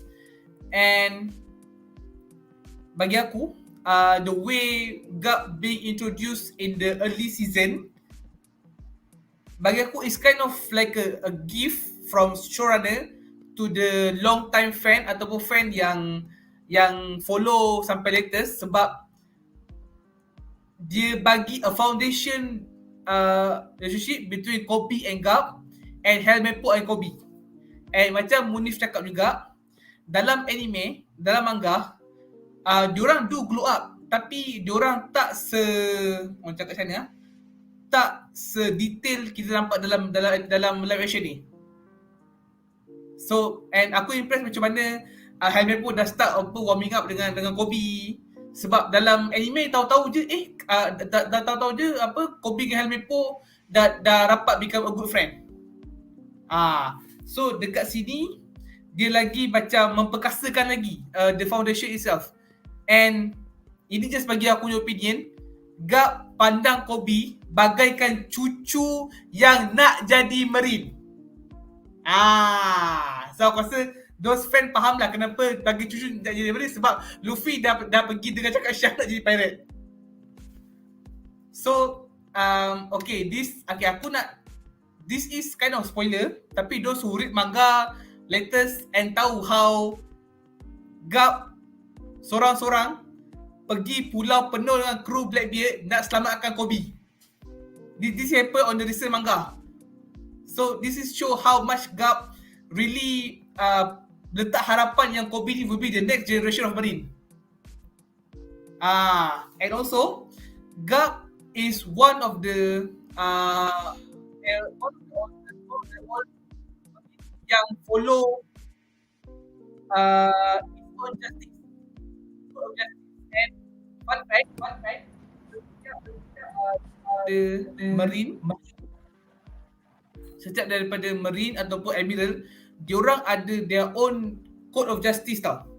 Absolute justice, dark justice tu Akainu, absolute justice Sengoku if I'm not mistaken, unclear justice is Kizaru. They have this kind of moral code yang moving out his role. And for Garp, he get his own justice, and dia one of the Marine yang totally still yang tak corrupt. And also aku point out sikit, aku suka opening first episode dialog antara Gold Roger dengan Garp. That something was, oh my god, they really bagi a massive respect to that. And those who watching anime before time skip pun faham macam mana Garp dengan Roger punya hubungan. Walaupun diorang both a different side of coin, tapi dia respect each other and their strength are equal. So macam bagi aku buat aku hook dengan live action ni, the first episode dia cover macam-macam. And also dia cover the perfect balance antara new fan and old fan. That's what makes the writing was very good. And aku harap untuk next season we will see more Garp and train Kobe and Helmeppo to become a proper Marine. Alright, ada siapa nak bidas? Atau sambung? Saya speaker, tuan speaker saya. Silakan daripada Setapak Jaya, silakan. Yeah. Sebab tadi kita dah nampak dua YB yang backup Condensed ni bagus. So saya sebagai pembangkang, saya akan hantam habis-habisan. Kau tengok berapa banyak buku untuk first season, ada dalam 12 buku lebih kurang sebenarnya 11 12 ni dah masuk second season. 11 buku 11 buku dia buat 8 episod. Dia tak dinafikan benda ni memang kena condensed lah, sebab takkan kau nak cover setiap buku page by page kan, so tak masuk akal lah. So kalau orang bercakap mana specialty atau apa beza dia kalau sama sebiji, tak ada, mereka memang betul kena ni. Cuma yang jadi isunya adalah ada part yang patutnya kau explore lebih, yang akan boleh menjadikan lebih banyak momen-momen yang penting, yang emotional, yang macam logik, tapi kau tak explore benda tu, tapi kau buat benda baru yang tak ada langsung dalam manga dan kau flourish, kau explore kakao. Contoh yang semua orang pun tahulah, tadi Kompak dah Syalam dah sebut, tak lebih gap. So gap dengan Kobe dengan aku macam ni, cerita ni pasal One Piece ke pasal Marine? Aku nak tanya, ni cerita ni Lanun ke Marine?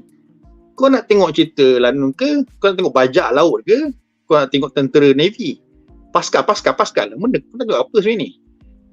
Kalau kau nak tengok ni, kau tengok Pascal, jangan tengok One Piece pasal Lanun. Pak, senang, simple je aku bantai kan.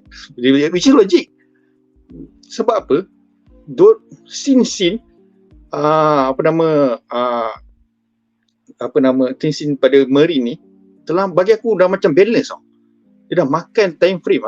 Contoh, kita ada sejam satu episod. Boleh dikatakan daripada sejam tu, kata sejam 60 minit. So 30 minit, 20 minit tu habis dekat gap dengan Kobe. Sebab itulah kau tak nampak benda yang sepatutnya bagi kau ada dekat pirate punya scene ataupun watak-watak sampingan tu, sebab dia telah diambil telah telah dinodai masa tu.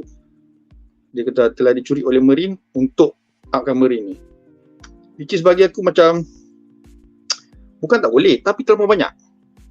Tapi ada yang jadi, ada yang bagi aku macam aku boleh terima, ada yang aku tak boleh. Yang aku boleh terima adalah momen bila masa gap table talk dengan Zef. Bagi aku tu macam best, sebabnya dia macam old generation. Padahal dalam manga diorang tak nak bertembung pun, tak nak bersemuka pun. Tapi lain ni bila diorang buat tu nampaklah macam bila ada dua orang otai Marine dengan pirate borak pasal cerita lama, duduk pun endorse masing-masing. Itu part tu aku suka lah, dia macam dia buat. Tapi part-part yang macam tak habis aku tunjuk Kobe punya Kobe punya orang panggil masalah dia lah runsing dia apa semua. Lepas tu dia pun macam ada function tak ada function. Lepas tu gak tak habis-habis nak kejar cucu dia, obses dengan cucu dia. Kononnya nak kejar, nak letakkan justice. Tak ada kompromi. At the end sebabkan cucu lepaskan macam tu je, macam bodoh. Buat apa kau kejar pada awal? Kau tolak at the end kau nak bagi muka juga. Tak kejar lah Nat. So banyak benda-benda yang bagi aku macam aku tak tahulah. Sebab kalau banyak lagi benda yang boleh di-explore. Yang tu aku rasa kita bincang dekat point ketiga. Sebab point ketiga yang akan sentuh benda tu.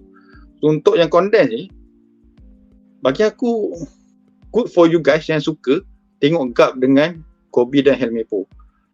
But for me, for haters One Piece, aku nak tengok Lanun.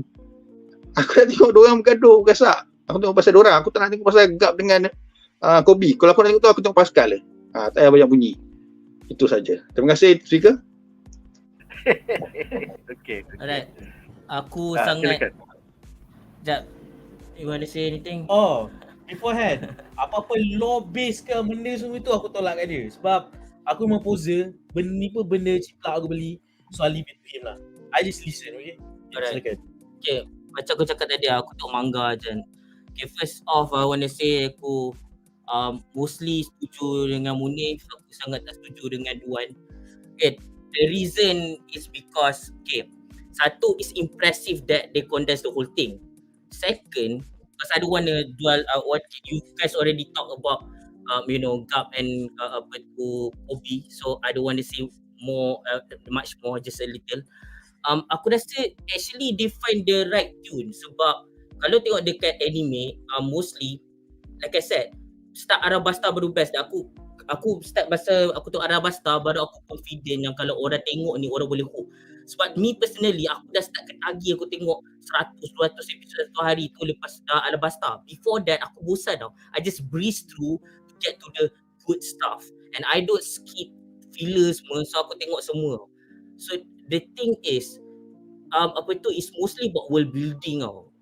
For Arabasta, I don't feel like there's macam kau cakap ada one of villain and all that kan.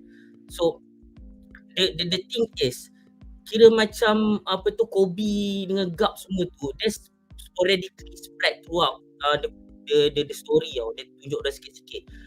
By condensing it all, kita can get that out of the way and at the same time linkkan diorang intertwine with Luffy punya journey in order to be like macam ada function lah. Sebab I think One Piece is about that treasure which the pirate says and everything that surrounds that treasure. It's not necessarily only the story about pirates, not just the story about the Marines, it's also the story about the people.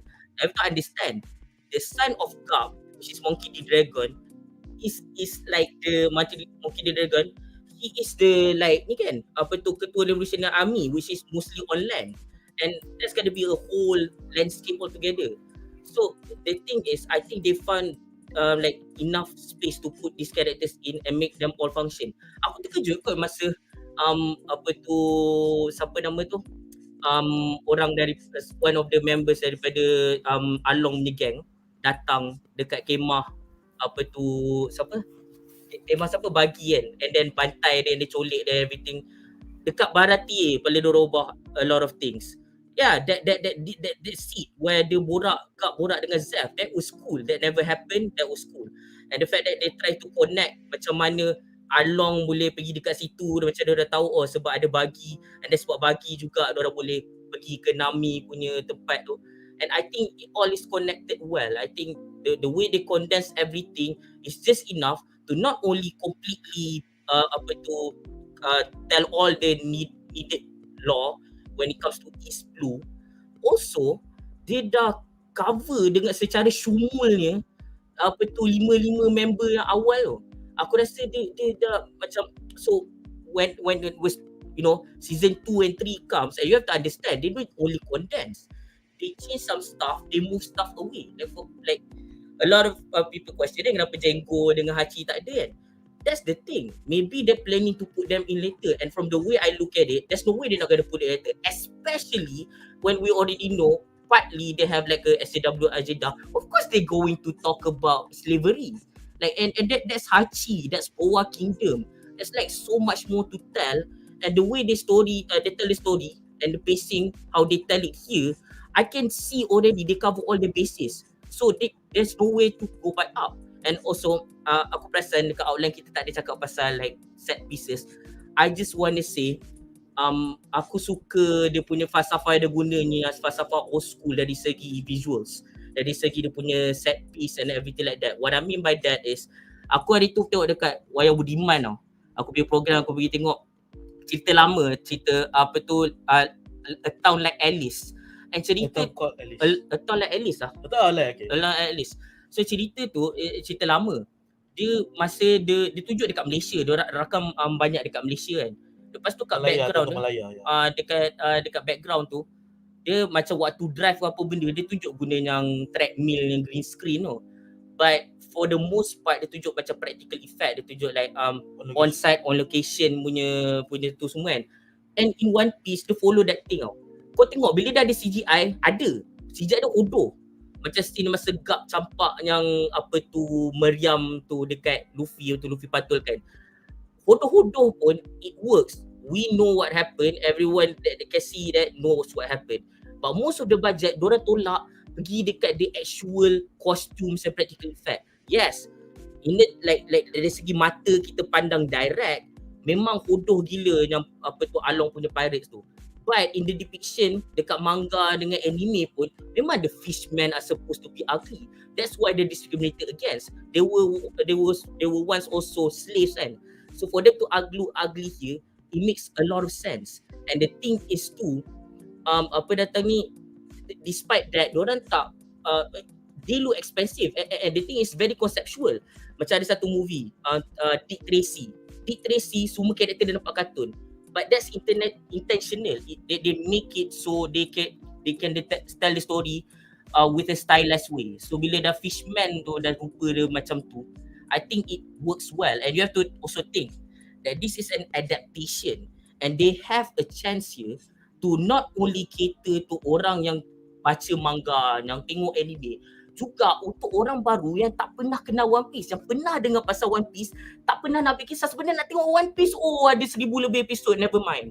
Oh ada berpuluh-puluh ribu manga pages, never mind.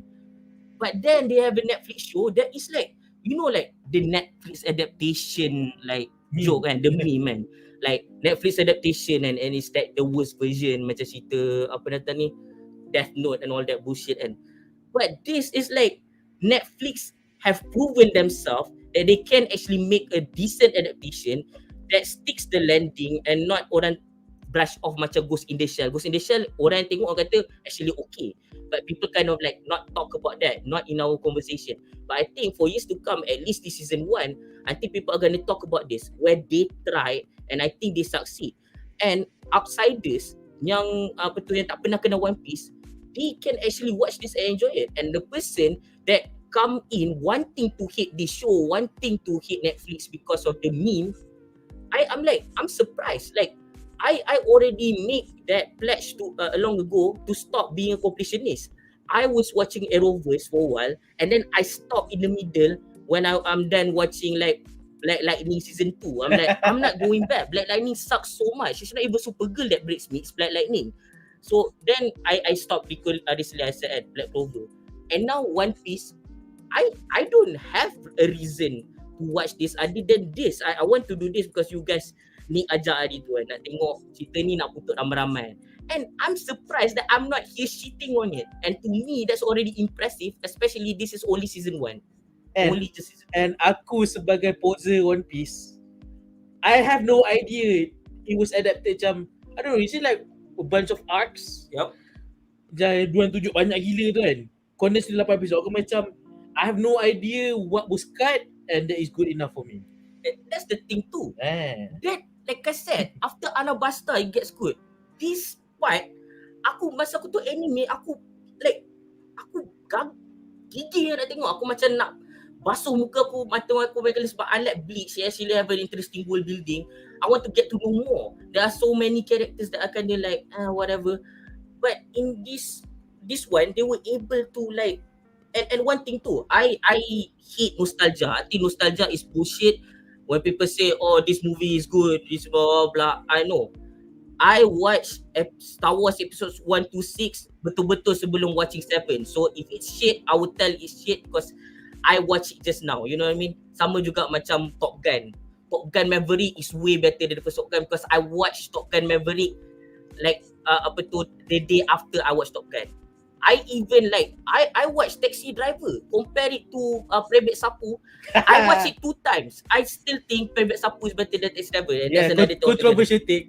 But the point that I'm saying is this thing is nostalgic for me, which is surprising. Usually I reject nostalgia. I think it's bullshit. I think as an adult you need to rewatch that thing to make sure if Mary Poppins is really popping off or is it just a bullshit that people back then like. The only way to know is with a fully developed brain as an adult with like the recent memory, revisit that thing. And having revisit this thing in another way while still actively watching the anime, I'm impressed, man. It was able to make me nostalgic and no, partly maybe I'm biased. But in like also I wanted to hate this thing, you know, because there are like a lot of like adaptation that shits on the original thing or like a continuation that shits the original thing, macam Rings of Power, macam Halo for example. And this is not that. And the thing is too, it's interesting tadi macam Munif cakap pasal cast semua tadi tu, that they get to know these characters and they have like actual talent to bring into it. And I think that's the best way to go. Is either you already love the IP, two, you try to love it macam Tom Hiddleston dengan Marvel. He leads around trivia and watch a lot of like Marvel comic stuff to get into the character Loki. And then like, oh, you get like untuk Halo tu just hire a nerd. Like if any one of you sekarang suka Halo, and most of the panelists here bukan dia macam like big time reviewers or anything kan. But if like we like Halo, they should hire one of us just to as a consultant to say, yep, this is Halo. Yep, no, this is not Halo. Just for that. But they didn't even do that. But in this one, not only did they look at the Bible, which is the manga, they also have a bunch of cast that actually cares about the IP. And you know, I'm blown away, man. And yeah, Untuk summary aku, title untuk second ni Condensed. Sebab apa Condensed? Korang ingat satu sebab apa kita ada title ni Condensed? Sebab kau dah compact kan daripada sebelah buku ni.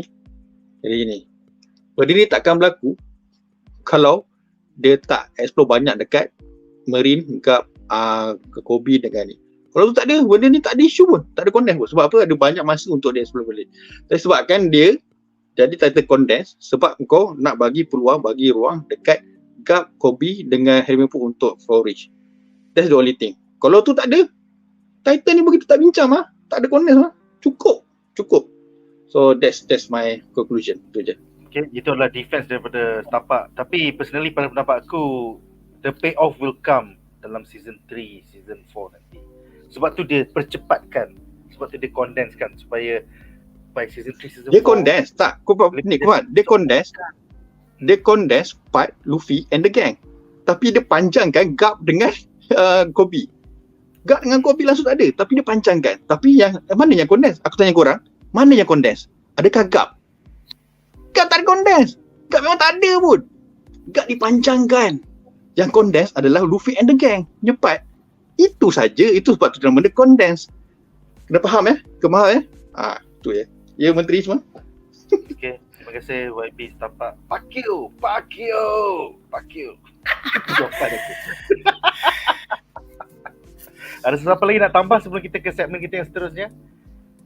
Nampaknya aku rasa semua YB ada point mereka sendiri, and ada fan-fan. Kita ada daripada Gombak nak menambah. Silakan Gombak, silakan. Okay, Duan. First point kau asyik cakap Marine. Kau yang cakap ke aku? Listen, let me finish. Yes, kau cakap apa? Aku nak pirate, mana Marine? Sedangkan engkau dah lupa dalam source material pun banyak gila pasal Marine. Tapi tak ada gap-sagap. No. It doesn't matter. Ada gap ke, tak ada gap ke. Tak ada matter pula. Listen, okay. If you talk about Marine, let's talk about Marine. Simple as that. Don't run away from the main point. Okay? Kau jangan run away. Who's running now? Okay. Sedangkan the Marine part tu is already condensed as it is actually. Sebab tu aku cakap by first point aku, the foundation relationship between Kobe and Gap was meant to be. So that's why, and also macam juga Nick cakap, the payload will be on the ongoing season. Kalau ada.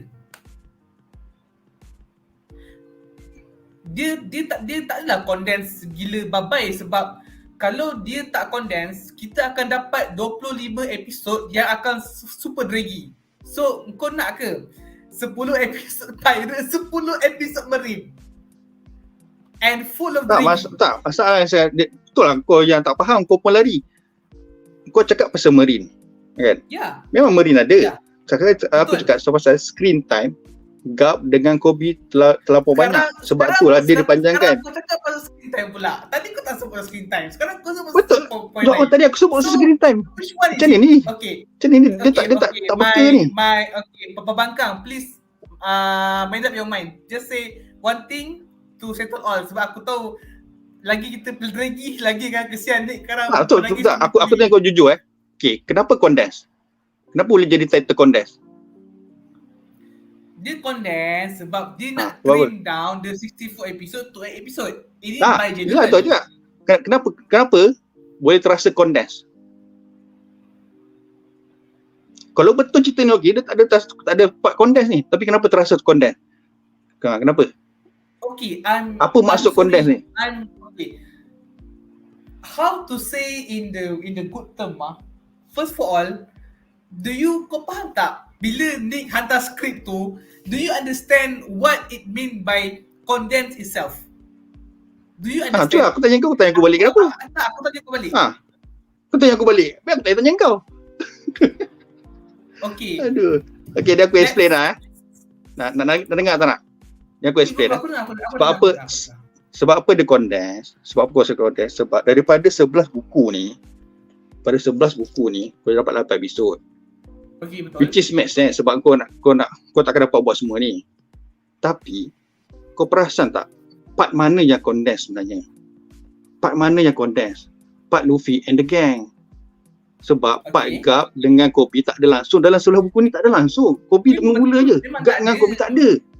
So part yang Condensed adalah part Luffy and the gang, bukan part Gap dan Kobe. Part Gap dan Kobe tak pernah di Condensed. Tak ada pun. Tapi dia wujudkan. Dia stretch kan. Itulah cakap. Sebab itulah nama dia Condensed.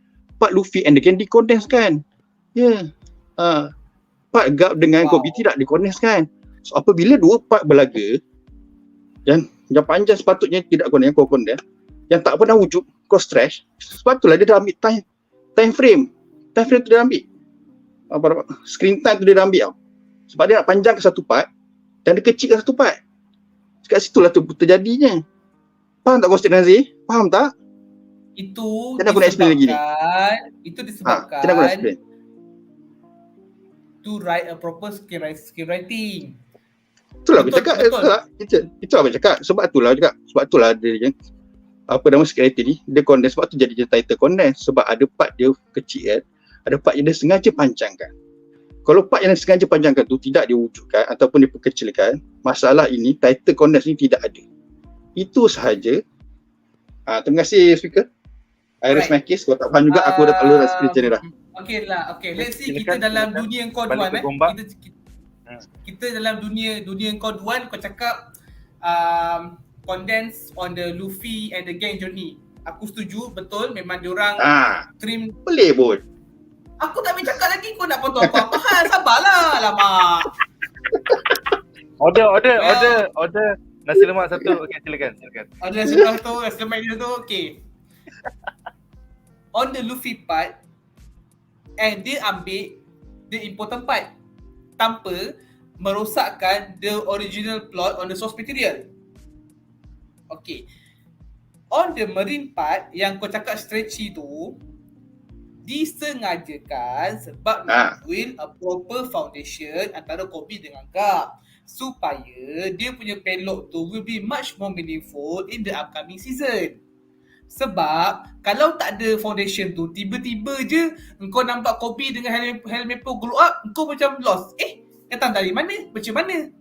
Dalam manga, kita dah introduce Kobe dengan Helmepo masa diorang wimpy, kecil, lemah.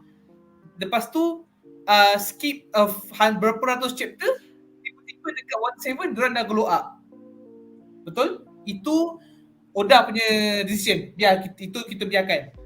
Dalam ni, sebab Maida dengan Owen, dia fikir macam mana aku nak do a same thing macam manga tapi to be much more make sense dalam live action. Sebab kalau ambil sebiji-sebiji, benda tu akan jadi macam tak masuk akal. Sebab dengan tak ada maknanya kat sini Nazir cakap One Piece manga tak masuk akal. Betul tak? Itu yang Nazir nak cuba cakap sampai kan? No. Manga One Piece tak masuk akal. Sebab apa dia tak tunjuk kat awal? You are twisting my point. That's what trolls do. I just want to say to that, aku rasa One Piece is a good good franchise.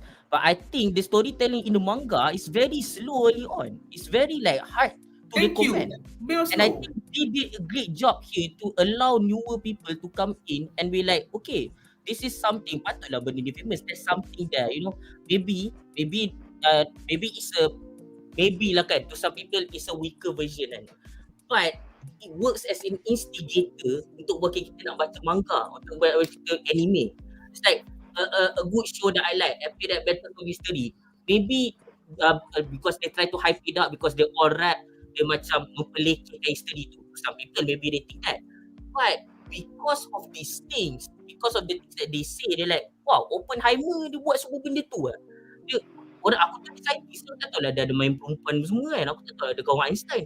But because of that, orang bagi like, okay, maybe I will read Oppenheimer because of that.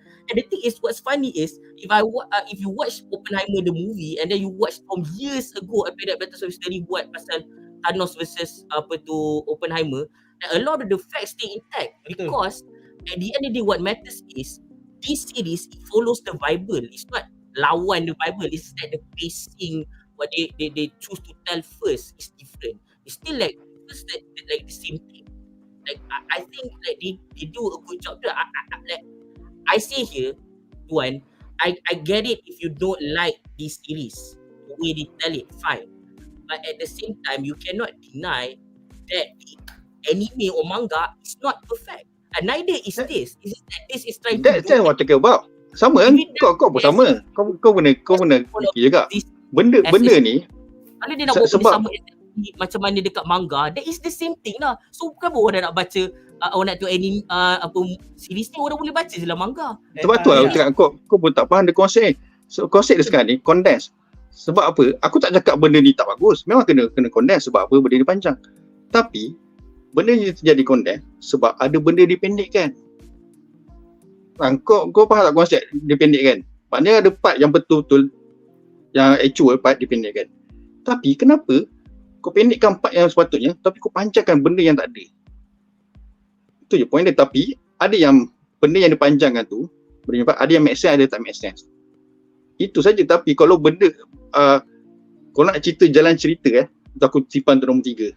Sebab apa? Sebabkan benda ni ada efek dekat jalan cerita. Sebab kau kata apa anime, manga slow. Benda slow tu yang buat kau capture the emotional things. Sebab apa? Sebab kau take time untuk baca manga, tengok anime, sebab benda tu panjang, so kau dapat rasa. Kau tengok siri ni, kau tak rasa apa-apa. That's the thing. Tu beza dia. Tapi aku tak salah, aku tak cakap siri ni teruk. Okey, cuma aku nak bagi korang faham kenapa Nick boleh petik condensed ni. Ada sebab. Sebab daripada actual cerita kau pendekkan. Sebab tu jadi macam ni.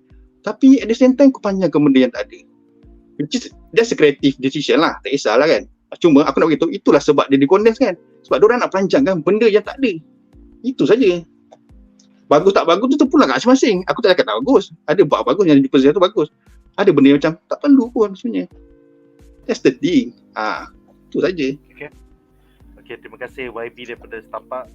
Aku rasa sebelum kita berlanjutan lagi tentang Condensed ni, aku akan bacakan komen daripada Andri, kita punya panelis anime. Dia katakan betul, dia setuju dengan apa yang saya telah cakap tadi. One Piece live action is just a newer platform to get new fans to read the manga and watch the anime.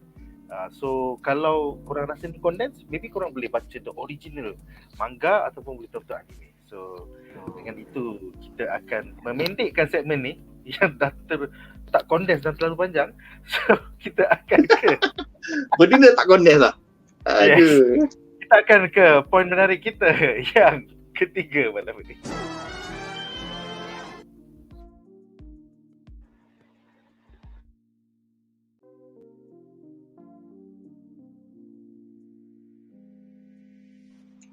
Ni tak dengar.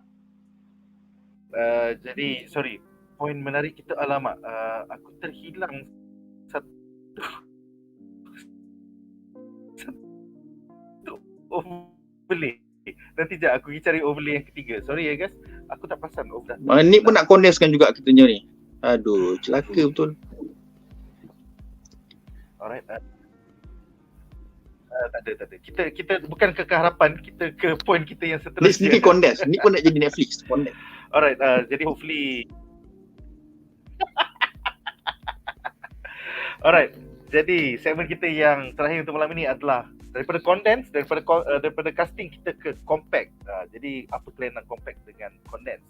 So soalan aku untuk semua panelis, apakah pendapat anda tentang pilihan showrunner Steven Maeda dan juga Matt Owens to make the plot lebih compact by deleting spin-off stories tentang kita ada Sirap Village Kids yang support Usop sebagai pirate gang dia, and then dia deletekan story tentang anjing yang jaga kedai pet store dan juga penghulu kampung di Orange Island, and then juga dia delete subplot Don Creek di Baratie, terus tiba-tiba digantikan dengan Along. So apakah pendapat korang?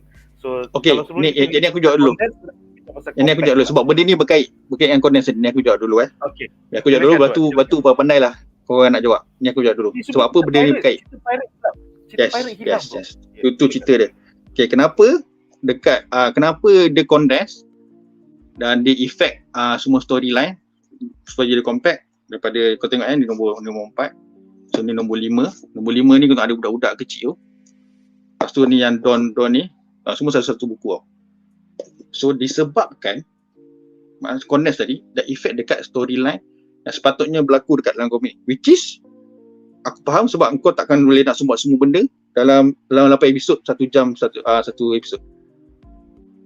Disebabkan creative decision oleh diorang punya showrunner, orang pendekkan semua benda tu, diorang panjangkan part gap dengan Helmepo dengan si Kobe. Benda-benda yang tu diorang pendekkan, apa jadi? Kau punya emotional tak sampai tau. Itulah bezanya bila kau baca manga dengan tengok anime. Sebab benda tu panjang. Betul, aku agree dengan Ali Pada sebab memang ada kata melerik lah apa, boring. Betul, tu masing-masing. Ada part memang melerik, boring apa semua. Tapi benda tu yang hook semua pembaca manga reader dengan anime watcher. Sebab benda tu take time untuk kau meresap dalam badan kau. Bila kau faham sini. Sebab tu bila kau tengok anime, bila kau baca manga, kau tengok anime baca manga, kau boleh rasa kalau buat sedih, kau rasa sedih. Kalau buat kelakar, kau gelak. Tapi bila kau dia dah condense kan, dah kau compact dengan cerita tu, aku tak rasa Luffy tu kelakar. Dalam manga kelakar, aku lawak bodoh dia apa semua, suara dia pun kalau anime pun dah kelakar dah. Aku tak rasa dia kelakar langsung. Chris dengan annoying ada. Satu lagi, Momo sedih. Momo sedih macam perpisahan Susop, perpisahan Nami, perpisahan Sanji. Aku tak rasa sedih. Sebab dia telah di-compactkan. Ni title compact pula berkait dengan Condensed tadi. Sebab dia dah compactkan. Sebab dia kena cepat. Sebab tu kau tak rasa apa-apa. Usop tu, momen dia masa dia berlalu sedih, dia kena tinggalkan kru dia 3 ekor budak tu tau. Punya menangis 3 ekor tu, tak nak hilang Usop dengan Kaya dia berpisah dengan Kaya pun aku tak sedih. Satu lagi, bila dia compact kan, kau perasan tak, Kaya tu orang kaya. Siap ada ke satu pelabuhan, kapal semua dia punya. Pembantu rumah 2 orang, butler 1 orang. Mana orang lain lah Hanat? Kau kaya ke kau miskin? Sebab apa? Sebab kau compact kan? Itulah jadinya. Bila kau compact kan macam tu lah. Orang kaya tak nampak kaya, nampak miskin. Masa Kaya dekat dalam manga dengan anime, apabila dia punya butler tu yang kuru tu dah jahat. Lepas tu dia punya tu pun dah ni. Lepas tu Usop macam mana aku nak tinggalkan Kaya ni? Lepas tu si Mary sebenarnya dia punya ada ni, Mary hidup sebenarnya dalam manga, kat dalam ni mati. Mary kata aku boleh jaga. Kita orang punya pembantu rumah ramai. Sebab kita orang kaya. Ini Usop pening, aku tinggal dia 3 seorang, tak siapa jaga dia. Tak tahu kata orang kaya tak ada siapa jaga dia sebab compact. So tu cerita dia. Ini nak save budget cerita dia. Kau tak nampak logik ke tu? Orang kaya dah ni mati, dia jahat, dah tak ada orang tinggal seorang. Sebab jaga dia dah tak sihat. Apa benda semua ni? Sebab benda compact. So macam mana cerita ni macam bagus ni? Tak, ini saja dah masuk bab tak logik. Siapa nak jaga dia? So satu banyak lagi sebenarnya. Banyak lah aku sebut, tapi aku teringat yang tu je, buatkan compact yang tak masuk akal. Which is patutnya kau bagilah dia kenapa ada benda macam logik akal sikit. Ada orang kaya bagi server banyak, so kalau Usop belah pun ada orang boleh jaga dia orang, si Kaya ni. Tu baru Usop penyebab, belum Nami penyebab lagi, belum Zoro penyebab, belum Sanji penyebab. Aduh, aku banyak sangat. So yang aku boleh cakap bagi korang faham, masuk compact ni, yang efek dekat yang cerita ini. Sebabnya kau takkan terasa kesan emotional, tak ada, tak rasa sedih. Usop belah tak rasa sedih, Sanji belah tak rasa sedih, Nami belah pun bagi aku tak rasa sedih. Kelakar je ada. Sebab apa, Along tu macam bodoh. Lepas tu lawak tak ada weh. Tak kelakar langsung One Piece ni. Aku tengok Fisherman punya kostum dia aku gelak. Lawak macam bodoh. Lawak lain tak ada. Ada cuba terakhir, ada cubaan. Tak lawak langsung. Kau tengok One Piece macam tadi Ali Beradia kata, dia tengok One Piece dia seronok tengok anime semua gelak-gelak kan, semua tu. Sebab lawak dia sampai. Kau tengok ni kau ada gelak. Tak kelakar langsung weh. Kenapa aku tak faham tu hilang dia punya ni. Tapi aku rasa tu memang Hala 7 Netflix nak buat macam lebih dark. So dia tak nak buat lawak. Aku tak tahu lah tu lebih Hala 7 dia kan. Sebab kau tengok dalam cerita ni banyak gelak. Bukan dark sebab cerita gelak tu macam dunia ni lighting macam tak ada apa semua, banyak zoom in, banyak zoom muka tau. Kau pasal dia banyak zoom muka. Dia punya action pun kau tak nampak. Bila gaduh tu pun pedang Zoro boleh patah, terkepak apa semua. Tak banyak action tu. Luffy punya CGI pun teruk. Macam tahun 2005 punya Mr. Fantastic. Dia tak improve. So macam kat mana kekuatan cerita ni? Kau tengok action tak ada. Tak banyak sangat. Ada yang Zoro punya performance dengan Sanji aku respect. Sanji punya fighting skill aku nampak aku meyakinkan. Tapi masa Fishman terbang masuk air apa semua aku tengok nampak sangat tali. Terbang masuk air tu macam so aku tak tahu kat mana kekuatan cerita. Sebab kalau anime kekuatan dia adalah bila fighting scene. So fighting scene dekat Netflix lemah. Itu korang semua kena aku. Kalau korang tak setuju dengan aku tak tahulah. Korang punya satisfaction lebih rendah ke apa, tak tahulah kan. So, bagi aku itulah. So kat situ saja speaker dan para YYB sekalian, saya kena beransur dulu. Bateri dah tak banyak. Terima kasih. Alamak. Okay, terima kasih YB daripada Starbuck. Okay bro, take care. Alright, ada sesiapa nak bidas pendapat Tuan? Okay, silakan. Alright, silakan Brother Zali daripada Shalom. Sekejap. Satu, aku tak pernah cakap aku gelak mana-mana lawak One Piece. Aku tak pernah gelak mana-mana One Piece punya lawak dekat manga ni, aku tak baca sangat. Anime ke series ni aku tak pernah gelak pun. Aku just find that kalau dia ada buat lawak, I acknowledge, that is a joke. Dia tak kacau aku. That's why I left ada anime yang macam Bleach dan Black Clover because they do kacau, they slow down the story. But One Piece tak pernah buat benda tu. Sebab dia buat lawak, orang nak gelak-gelak, aku tak gelak sekali pun. Aku ni sense of humor mesti daripada stand up comedy belah-belah Amerika, belah UK. Aku suka Office UK semua tu. So aku tak ada bergelak. Tapi satu yang actually lawak yang tu masa yang Shans kata I can beat you with my one hand tied behind my back. That's actually funny. I did say in this one, but I did laugh when I watch the show. But anyways, aku setuju dengan kau pasal yang penantang ni, yang Pusuk punya arc tu macam terlalu mudah, macam tak make sense bila dia cakap dia Captain Pusuk, Captain ke berapa. When they remove the kids, doesn't really make sense because it's like dia Captain Tubu. And betul, kaya tu kalau kaya kenapa tak kaya? And then in terms of action, for the most part I'm satisfied. But there can be like, for example, masa Kuro lawan dengan Luffy, really hone in, diorang amplify semua villain kecuali Along. So why not ala-ala buat Kuro laju, kenapa tak buat let's say Usopp datang and then tembak dekat bawah lantai benda sticky apa, slow down Kuro so Luffy boleh Kuro, something like that, you know, like just to make it make sense. And then diorang punya macam kaya sentiasa kaum baik dengan Usopp. It's like never established even in manga, even they take a long time pun that they in love or anything like that. So bila diorang macam kiss tu macam awkward. And maybe they masukkan some of the sentiments of the kids into kaya for some reason. But I think even the kids pun tak nak cium Usopp. So I don't know what the heck you're talking about. No, I mean the macam the emotional connection tu, not the romantic part. Tapi dari segi tu aku rasa memang terbaik macam dia connectkan everything. Even dari segi masa siapa nama Mampat tu bagi kalah and then yang fisherman tu datang pergi fetch him up kan, and dia connectkan everything dengan Barati, everything. Memang rasa macam mana the other side, not just Luffy's side, ada progression to get to where they are.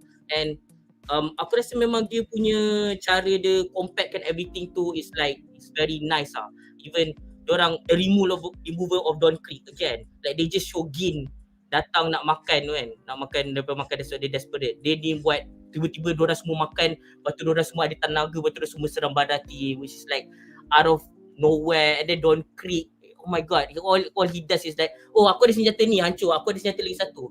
For them to just like kill him off like that, I think that is a way to make it compact, because very weak.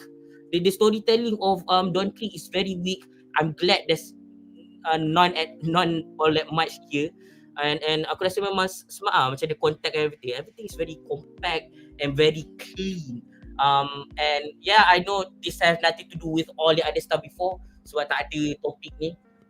Betul, yang close up tu aku rasa masalah kenapa banyak close up, especially when the characters have like ugly faces, you know, when they make dumb faces and then makeup tebal and then they close up. Macam geli sikit tengok, macam tengok cerita Everything Everywhere All at Once, dia banyak fokus dekat muka anak dia. I don't get that. Like kalau orang tu lawa tak apa, fokus by all means. Kalau dia bodoh macam jauh-jauh kalau kamera, tak payahlah all the time, tak perlu kot. Even kalau karakter dia lawa pun, banyak dia still macam Nami, aku still rasa rambut dia hodoh. Aku dari segi rambut memang hodoh, memang hina gila rambut tu. Aku lebih sanggup kalau diorang buat macam apa tu Street Fighter 2 series, kalau korang dah tengok semua karakter rupa exactly sama macam Street Fighter 2 the game, but diorang punya rambut semua lain, totally lain. So itu tak apa, itu make sense. Better kau buat lain daripada kau try nak buat, nak emulate, but it sucks. Yeah, I think it's done well, compact. Poser close. Alright, seterusnya kita ke Gombak pula. Silakan Gombak. Well, pasal compact, aku kena setuju dengan Sai dengan Duan sebab banyak send off langsung tak proper, especially Usop, sebab macam saya katalah, engkau captain tapi captain meant to have a crew. Mana crew kau? Mana pergi budak-budak yang 3 orang tu? Tak ada. And lepas tu macam dia cakap juga, engkau kaya, kalau kau kaya gila babun, takkanlah Mary tu mati langsung tak ada orang nak backup kau lagi dah. Tapi if I'm not mistaken, dalam manga anime, Mary hidup tau, tak mati. If I'm not mistaken. Betul Nazir tu. Mary hidup, dia cedera tapi dia hidup. Kan? Sebab tu Mary yang bagi kapal tu dekat dorang. Sebab tu dia kata exactly. ni. Exactly. Lepas tu okay lah, but dia cium Usop tu, aku memang have no comment lah. Bagi aku macam is a scene yang tak ada bagi apa-apa impactful langsung. Kau ada pun sama, tak ada pun sama. Sebab bagi aku a proper set off tu, sebab Usop ni dia punya perangai, dia first macam time skip the first part, dia penakut gila tau. Dia penakut tapi dia cuba nak jadi berani. Itu the essence of Usop. Dalam manga pun, walaupun dia kecut perut macam mana, dia tetap akan cuba lawan. Walaupun kaki dia dah menggeletar gila-gila, walaupun dia dah terkucil ke apa, dia tetap nak lawan. And also Duan, aku rasa kau setuju dengan aku dengan ni. Dalam manga, waktu Luffy berdepan dengan Zoro, especially part Luffy pegang 3 pedang tu, Luffy bagi option dekat Zoro. Kalau kau nak mati dekat sini, suka hati kau. Tapi kalau kau nak hidup, kau join aku, kau jadi kru aku. And aku suka gila ayat Zoro dekat Luffy, kata, kau ni anak setan ke apa? Kau bagi aku option yang paling celaka. Itu bagi aku a very good punya, yang show the dynamic antara Luffy Zoro dengan Zoro. Tapi itu pun ditukar macam, alamak sayangnya. Betul Nazir, ni betul ni. Aku setuju dengan kau sebab scene tu sebenarnya macam ni. Kalau kau perasan, Zoro dengan Nami join Luffy naik boat tanpa diorang setuju tau. Dia macam Zoro punya dia dah lari. Lepas tu nampak Nami dengan Luffy tengah bergaduh. Lepas tu dia patah balik joinnya. Tiba dia terus masuk dalam kapal yang sama. Cakap kenapa dia kan? Tak ada macam tak ada proper communication. Yes, tak ada. Lepas tu baru bila Zoro kalah dengan Mihawk, baru dia mengaku yang dia first match semua lah. Tapi mula-mula tu macam kenapa kau tiba nak join Luffy dengan ni? Tak ada benda yang particular yang Luffy ada ajak dia dan dia ada setuju. Tak ada satu proof yang strong. Tak ada so. Betul. Tak ada lepas tu aku tahu memang ramai cakap Zoro makin you is a good casting, tapi honestly aku cukup menyapa bila dia cakap I got my own thing. Apa benda sial I got my own thing, apa cakap lah. Dia punya jaga macho. Faham tak maksud jaga macho macam time tu. Tapi at least lepas dia kalah dengan Mihawk tu, barulah dia breakdown, baru dia janji ikrar dengan Luffy yang dia akan setia bersama sampai bila-bila. Tapi tapi aku pun menyimpang sangat, and Sanji punya set off bagi aku paling aku benci lah. Rushing macam sial gila-gila. Punyalah time kapal tu bergerak baru nak cakap thank you apa semua. I mean, come on. Kalau kau tak kalau kau tak dapat pun tunduk terima kasih pun, at least do something like the most proper way lah. Sebab Zef dengan Sanji ni share the same dream kot, nak cari all blue.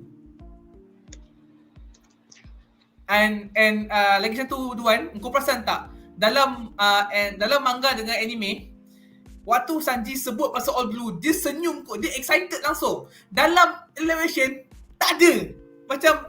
Macam aku cari all blue, Zef cari all blue, itu je. Macam dia macam cakap macam tu je. Macam dude, kau kena show lah kau excited sebab kau percaya benda tu ada. Itu macam bagi aku a few key point yang aku bagi minus point lah. Lakonan Sanji muda tu terbaik tu.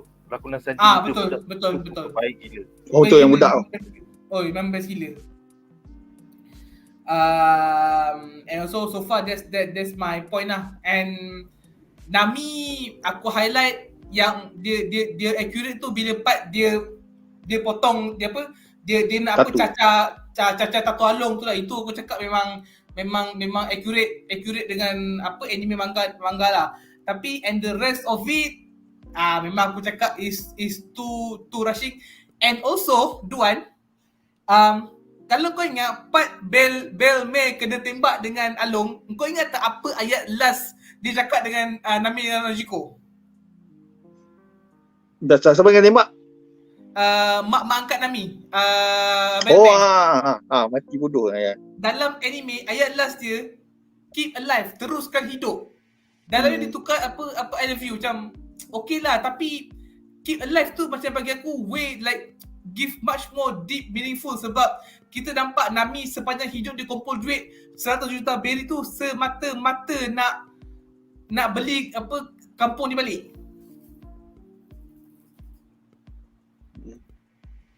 Tapi aku nak usik sikit sebelum aku terlupa.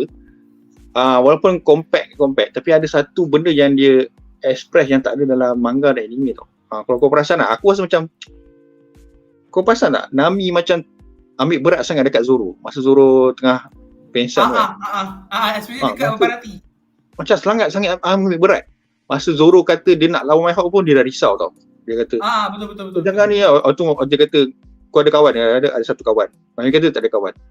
Lepas tu Zoro kata kau tak ada kawan. Cakap sebab aku tak nak orang cedera apa semua. Lepas tu masa Zoro nak gaduh, patut dia dah belah, tapi dia tunggu Zoro kena pancung. Lepas tu dia jaga Zoro. Lepas tu dia cerita kat Zoro, dia cerita semua. Lepas tu dia belah. Aku rasa dia orang sengaja nak buat Nami dengan Zoro a thing tau. Macam sangat ada chemistry. Dalam manga dengan anime tak ada langsung, diorang tak ada bercakap. Sangat ada chemistry tau. Which is aku rasa macam okey lah, dua-dua pun lawa kan. Tapi aku lebih suka Zoro dengan Robin lah. Tapi dengan Nami dengan Zoro macam ada chemistry. Diorang sengaja buat. Kalau dia buat aku rasa aku macam agree lah kan. Ada love story. Tapi Zoro tak suka bercinta lah. Tapi nampak sebab Nami dalam manga dengan anime dia tak heran masa Zoro. Dia tak ada ambil berat. Zoro nak pancung ke apa tak kisah. Tapi dalam ni ada. So that part aku macam respect lah. Bagus lah Hollywood. Pandai buat benda cinta-cinta. Ya, aku baru nak cakap tadi kan. Aku shape Robin dengan Zoro. Tapi aku rasa it's not like diorang try to buat Nami setting with Zoro. Dia nak buat Nami more human. So masa awal aku tengok, it's like aku tengok banyak anime kan. Tapi aku benci landscape anime for the most part. bila diorang buat like a bunch of trope and then they just follow that trope and no matter what you have to have this. Oh, kena ada satu sundere.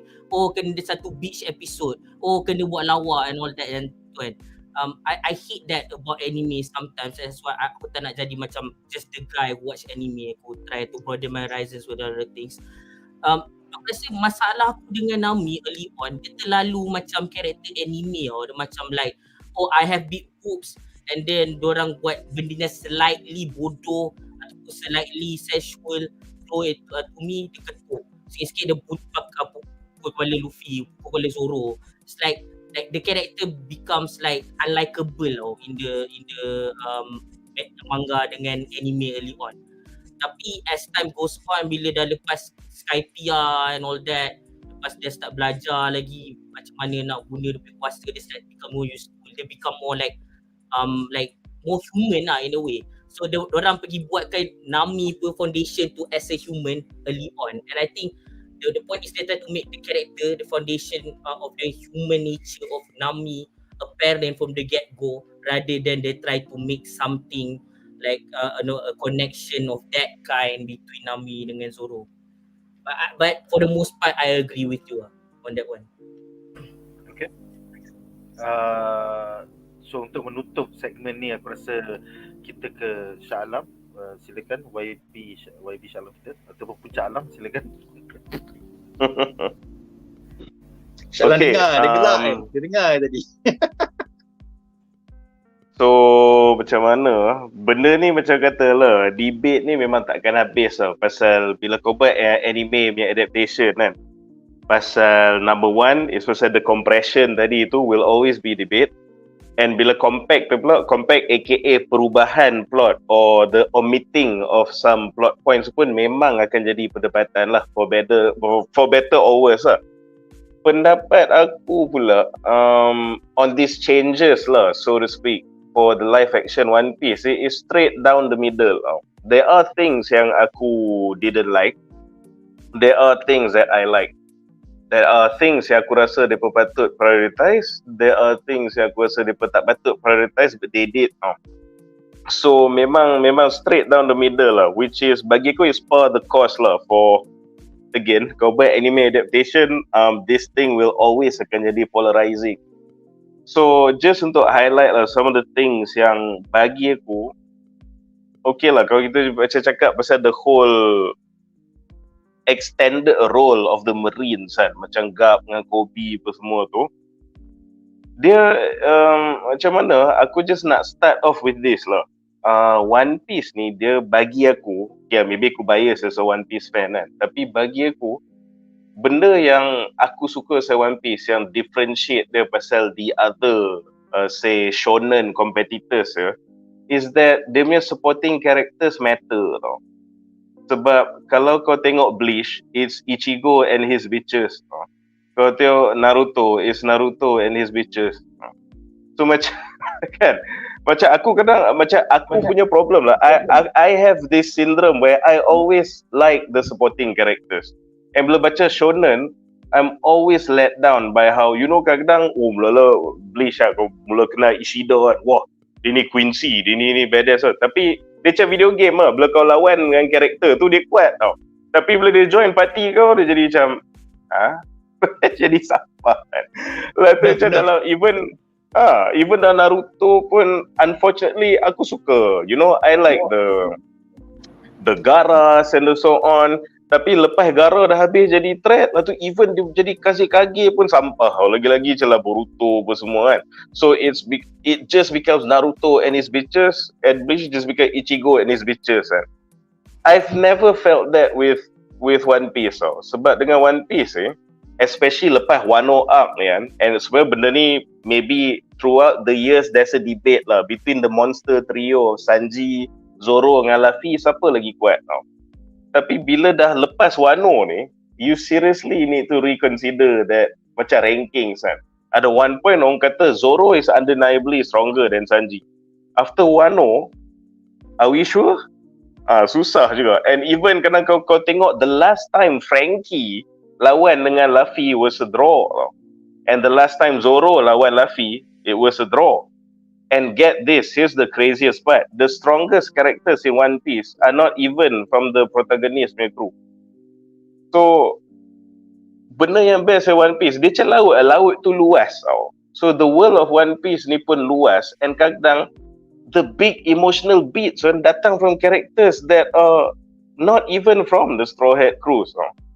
Which, okay, the Straw Hat crew memang ada banyak emotional beats je lah. Kau cakap pasal, pasal the going merry, what happened with that, atau pasal backstory Chopper, lepas tu pasal Luffy dealing with what happened to Ace and so on.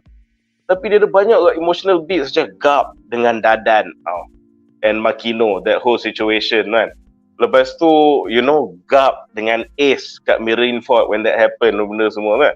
So, what I'm trying to say is that berbeza dengan other shonen sebab banyak karakter lah One Piece ni best and penting. And you ask like a lot of macam One Piece fans, kadang-kadang dia punya favourite character will be macam memang wildly different. Macam aku paling suka NL. Tu favourite character aku, tak pasal-pasal. So what I'm trying to say is that Duan punya point betul in the sense yang dia banyak tunjuk macam part Marines, which is that wasn't the focus in Romance Dawn. It's about the setting up of the crew throughout Romance Dawn tu. But you sacrifice screen time from the crew, and macam kau pun dah cakap ada banyak benda, kau tak perhati macam Usopp. Aku terkejut Usopp, mana 3 budak mereka yang panggil Captain Usopp. So macam mereka tu tak ada apa semua kan. So they take a lot from our main protagonist and pirate crew, and then they give to the Marines, so which is even aku pun rasa I wanted to see more of the Straw Hat crew series ni. But then you think about the story as a whole juga, macam kata sebab One Piece ni hampir semua karakter the best, the big emotional beats kadang-kadang in the story tak involve the Straw Hat crew pun. So macam okay, then I start to think aku tak emotional sangat bila Usopp left his island. But then maybe the screen time dia duk bagi Garp tu will bagi aku menangis bila the Garp thing happens dengan Ace whatever nanti tau apa. Would I rather aku macam sangat emotional with Usopp leaving and then not give a shit when Ace dies? I don't think so tau, personally lah. So aku boleh nampak why they did what they did, why they enhance certain things to the detriment of certain things yang kita nak tengok sekarang, but maybe for the good of the overarching story lah. And whether aku betul ke tak, we will know when season 3 and 4 and so on keluar lah, if we do get that far kan, God forbid kan. So these are the changes yang memang bagi aku conflicting lah. On one hand memang aku kan best kau ni, on the other hand aku faham, because if we don't give a shit about Garp now, it's going to be really bad for the other stories moving forward nanti. On the other thing pula aku nak ulas, but there are some things yang bagi aku bukan debate, it was a poor choice bagi aku. One of them, ironically, is Don Krieg tau. Okay, pasal Don Krieg ni, macam kau nak cakap tadi lah, dia macam bukanlah that important character sangat kan. But in terms of, macam that character punya importance tu. Tapi bagi aku, Don Krieg pun, we could have done something with him. Pasal apa tau? Sebab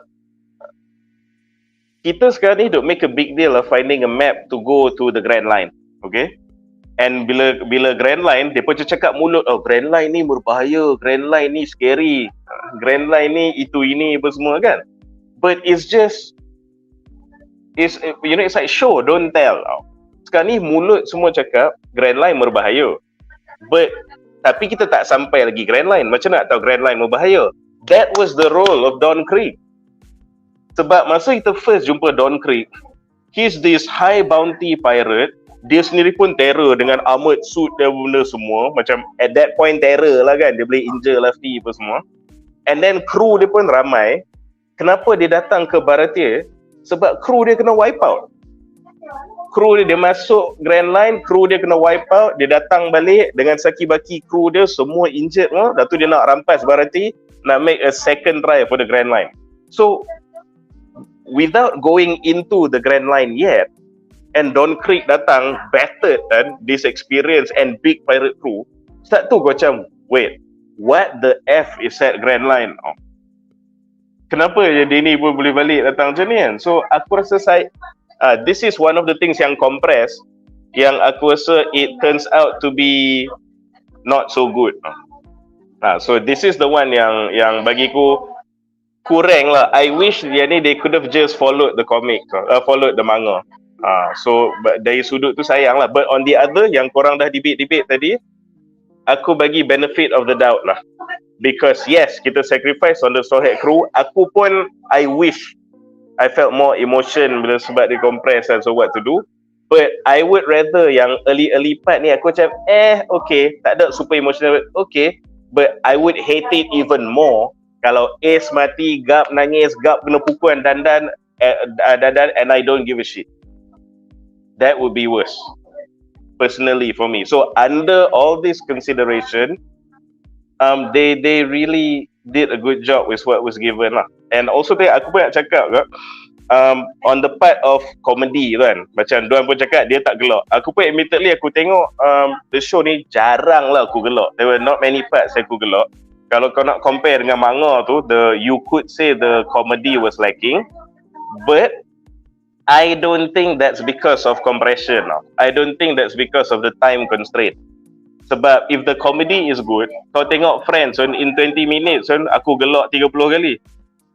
Kan? So comedy does not require timeline.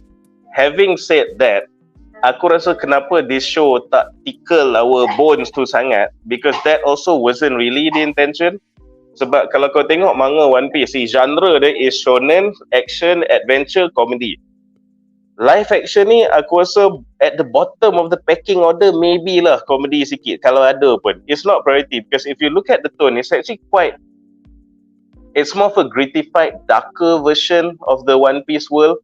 Sebab kau ada bagi, and then kau ada penonton yang kaki kena gari, forced to applause lah semua. Maybe aku tak apa ingat that part kalau macam ada dalam manga ke tak, I'm not sure. Tapi the tone tu dia darker tau, and then macam you have this violence lah, orang kena, it's weird kalau in the show macam orang kena belah dua baru work, so and then making a joke later kan. So aku rasa macam if you don't pick a tone, dia jadi jaring and stupid like the Taika movies tau. So I am actually okay that they tak pile on the humor because they're going with a darker tone. And also, don't forget, kenapa One Piece jadi very popular, generally like all over the world, sebab dia macam Mr. Bean tau, lawak dia slapstick. Lawak dia tak perlu language, kau akan appreciate tau. Dia macam very muka usop, buat si Doflamingo punya kru budak kecil tu pitam lah, the stupid faces, and your typical anime macam dia ni Luffy buat benda bodoh, yang lain terjatuh, kaki naik apa semua. So how are you gonna do that in live action? So rather than you buat something yang half-ass or jadi super jaring macam tu, baik kau tak payah buat terus. Kau buat a more serious tone, kau buat a slightly darker tone. So aku rasa in a way aku setuju dengan Duan, the comedy was lacking. But yang kita berbeza pendapat is I don't think because of the compression, it's more because of that wasn't the direction, and I am all for it lah. Sebab macam even dalam anime pun ada some people annoyed dengan Luffy, macam he's so unbelievably stupid for comedic relief sampai jadi annoying. Some people criticize lah from the manga tau. Imagine if you did that in real life, just piling on the jokes 24/7, dia akan jadi Taika. So I'm glad that they didn't go that way lah. Betul lah, again macam aku cakap lah, pasal the compression tu memang berlaku naturally because this is an adaptation of 1,000 plus punya episodes kan. And I also believe for better or worse, the pros and cons memang sama banyak bagi aku lah, because again it's not a perfect show, tapi kenapa walaupun I have pros, I have cons bila dia compress the show, tapi kenapa aku generally I like this series regardless. Dia balik ke the point yang aku cakap awal-awal tadi, pasal go back to the sagas, and each saga tu, what are the main plot points that happen? Macam aku cakap lah, okay, kalau kita kata compress, kalau kita kata there are scenes for the Straw Hat Pirates yang tak ada, dah terbuang kan because compress, so what are they? What is there yang kita apparently nak tengok tapi tak ada? So macam kata, we go back to the ni is blue. The series ni cover is blue. Kalau is blue ni rumah, apakah dia punya tiang-tiang rumah tu? Luffy set sail, 4 kru join, Kobe introduce, Bagi introduce, they dapat marry, Mihawk and the Warlords were introduced, Shanks was introduced, Fishman was introduced, bounty posters were introduced. So semua benda ni, orang kata rukun for the East Blue Saga ni is there. And I admit there are many things yang tak cukup masuk and completely tak ada langsung and in favor of other things. But then aku fikir that other things is crucial to season 3-4. So when you put all the things together, you can agree or disagree with the direction, but you must appreciate the creative decision was taken because of narrative and PK fans punya experience 2-3 seasons down the line. It wasn't a bad decision pasal social justice.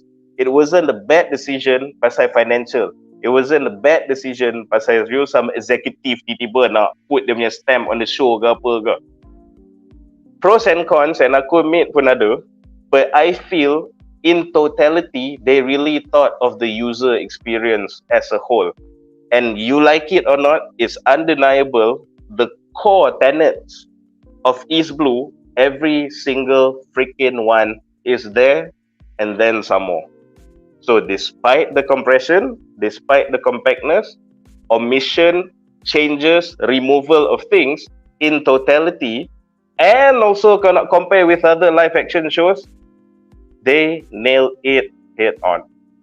So that is my take lah on this One Piece live action ni. Alright, aku rasa itu satu penutup yang cantik daripada YB Bincang Alam kita. Dengan itu, aku rasa kita dah bincangkan 3 sebab mengapa siri live action ni terbaik. Sorry Duan, sorry. So, dengan itu, kita akan ke segmen terakhir kita malam ini.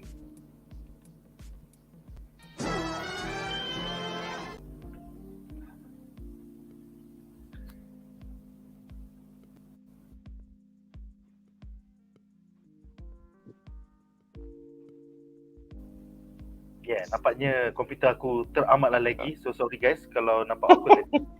Anyway, dengan itu kita akan bincangkan sekarang harapan kita bagi season 2. Aku nampak dekat Facebook ada satu post ni, spekulasi untuk arc bagi season 2 nanti yang dipanggil Saga Alabasta, merangkumi lebih kurang 70 episod anime. Kita akan ada arc River Mountain, arc Whiskey Peak, Little Garden, Drum Island dan juga Alabasta. Dan mungkin sedikit jaya sebelum season 3 akan pergi ke Saga Skypiea pula. So apakah harapan korang sebagai kaki anime, kaki manga One Piece untuk live action? Maybe 2 tahun daripada sekarang atau 1 tahun setengah daripada sekarang. So kita mulakan dengan Nazher. Silakan Nazher. Alabasta bro. Okay, Alabasta, I'm pretty sure they're going to condense super compact. And also aku harap Alabasta punya arc ni won't be sideline too much sebab this is important, especially for the Nefertari family is important, which I won't tell because due to spoiler. Those who read manga faham lah maksud aku apa. And also for me, I really want to see for siapa yang akan jadi Crocus, the doctor yang take care of the whale aka Labun. And since you say about Jaya, I'm pretty sure, okay, this is just my prediction lah. Aku rasa ending season 2 akan terjadi bila sebelum diorang naik ke atas, sebelum naik ke knockup stream. And kita akan nampak pertarungan Bellamy dengan Luffy as a final fight. At least yang I can say. Tapi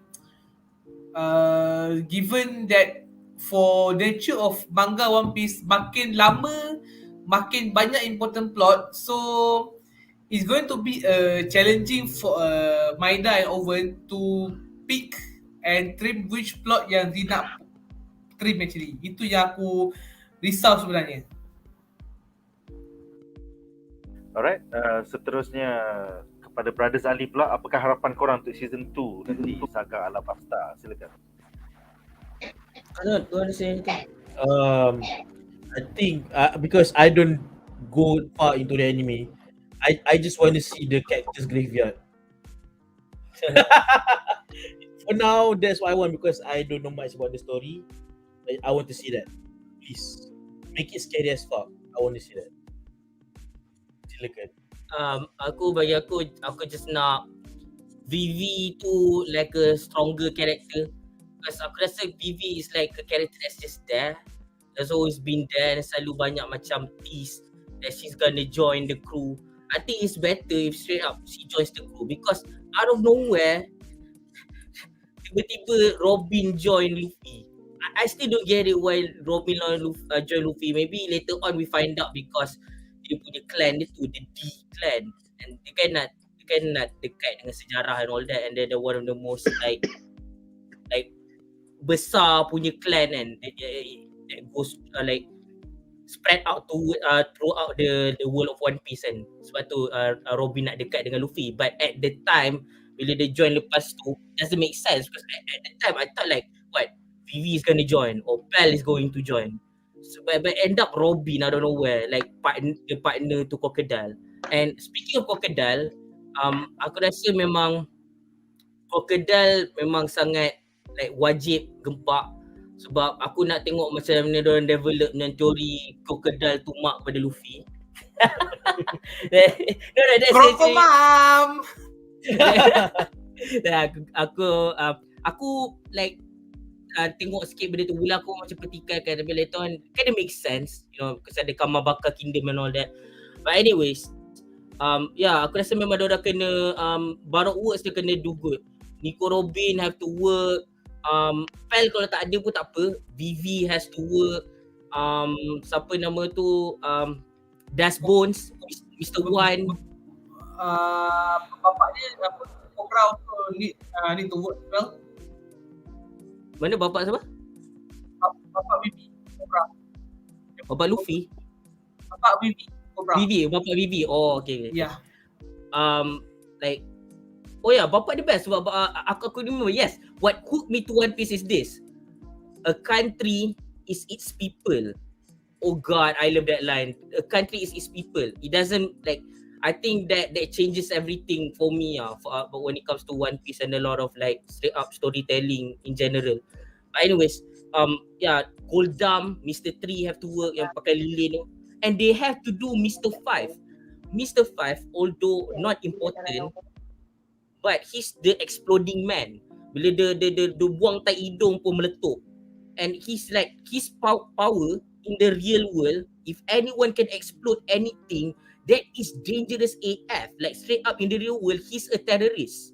But in One Piece, he's played for jokes.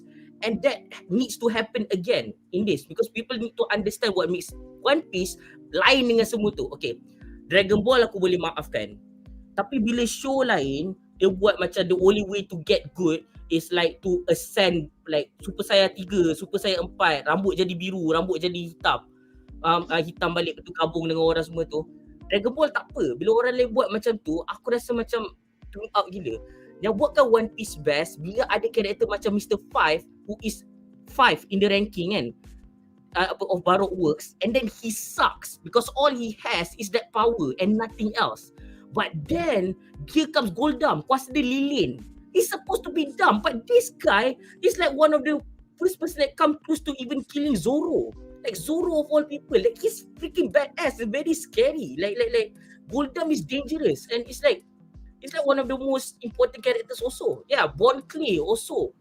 Bon Clay is to be there. Baroque Works have like some banger characters, man. Like Sorry, Mr. 3 tu aku impressed boleh survive sampai ke Sudah. Macam aku kau punya luck tau. Macam how come kau boleh survive daripada Baroque Work pergi ke Impel Town, masuk Marineford. Aku macam what kind of devil luck this guy have? Aku impressed dengan like One Piece as a whole kan. So kita ada juga karakter yang macam, you know, macam Ace, like straight up die. And then we got Golden Lion Shiki, which they don't tell the story at all, but then in the 10th movie, they tell all about him, the only guy that escaped Impel Down. So I want, I don't know what's going to come, but I want them to tell as clean a story as they do here, with the approach of practical over like CGI, meaning that not to say that the CGI or practical one of which is better, but I think both are kind of botched in a sense. But I like the fact that if you have the budget for it, and if it's the most effective way of telling the story, do that. You know, like, okay, bagus, diorang buat kapal betul. But then when it comes to shooting the meriam semua, you don't want anyone to get hurt. Then you do CGI. I like that. They need to do that. I think if they keep that up, I think season 2 and above is going to be good. And Arabasta, I think they can make it work. It's just that maybe they can do a bit of like set the pace dulu. Instead of condense and compact things as much as they do here, maybe Alabasta is worth 2 seasons. Because masalah dia sama kalau diorang duk condense all the way, nanti jadi macam orang yang ya dah catch up dengan dah catch up dengan anime tapi tak nak macam manga macam aku ni, dah jadi macam like Bible still cerita tapi yang tu tak animate dia tak bergerak lagi, so aku tak ada benda nak tengok. So diorang tak boleh cepat sangat, but at the same time I like the way that they're going. If they keep this trajectory, but then when it's needed like Alabasta to make it a little bit more like, maybe diorang buat 1.5 season, maybe season 2 tu dia pelan-pelan nak pergi ke red line and everything like that. And I like One Piece because of like the world building, the fact that you have to remember Garp, and Garp he has no powers like essentially, but it's like one of the most powerful characters. And I think with this strong of a Garp in season 1, in season 2 and 3 and above, I think it's gonna get even better. And I hope that he's there along the way. Not so much Kobe. I kind see just one more Garp. Like there's nothing wrong with more Garp. More Garp, we need more Garp. Right. Alright, seterusnya kita ke YB kita daripada Setapak. Silakan YB Setapak. Aku harapan aku rasa tak tinggi sangat lah, sebab bila kau dah tengok season 1, kau dah tahu dah macam Munif cakap, kau dah tahu direction dekat mana. First, dia takkan buat lawak, dia totally different dengan manga anime. So don't expect that, lawak tak ada. Lepas tu dia akan buat dark, which is more serious dan more logik lah, macam some in a way yang tu lah.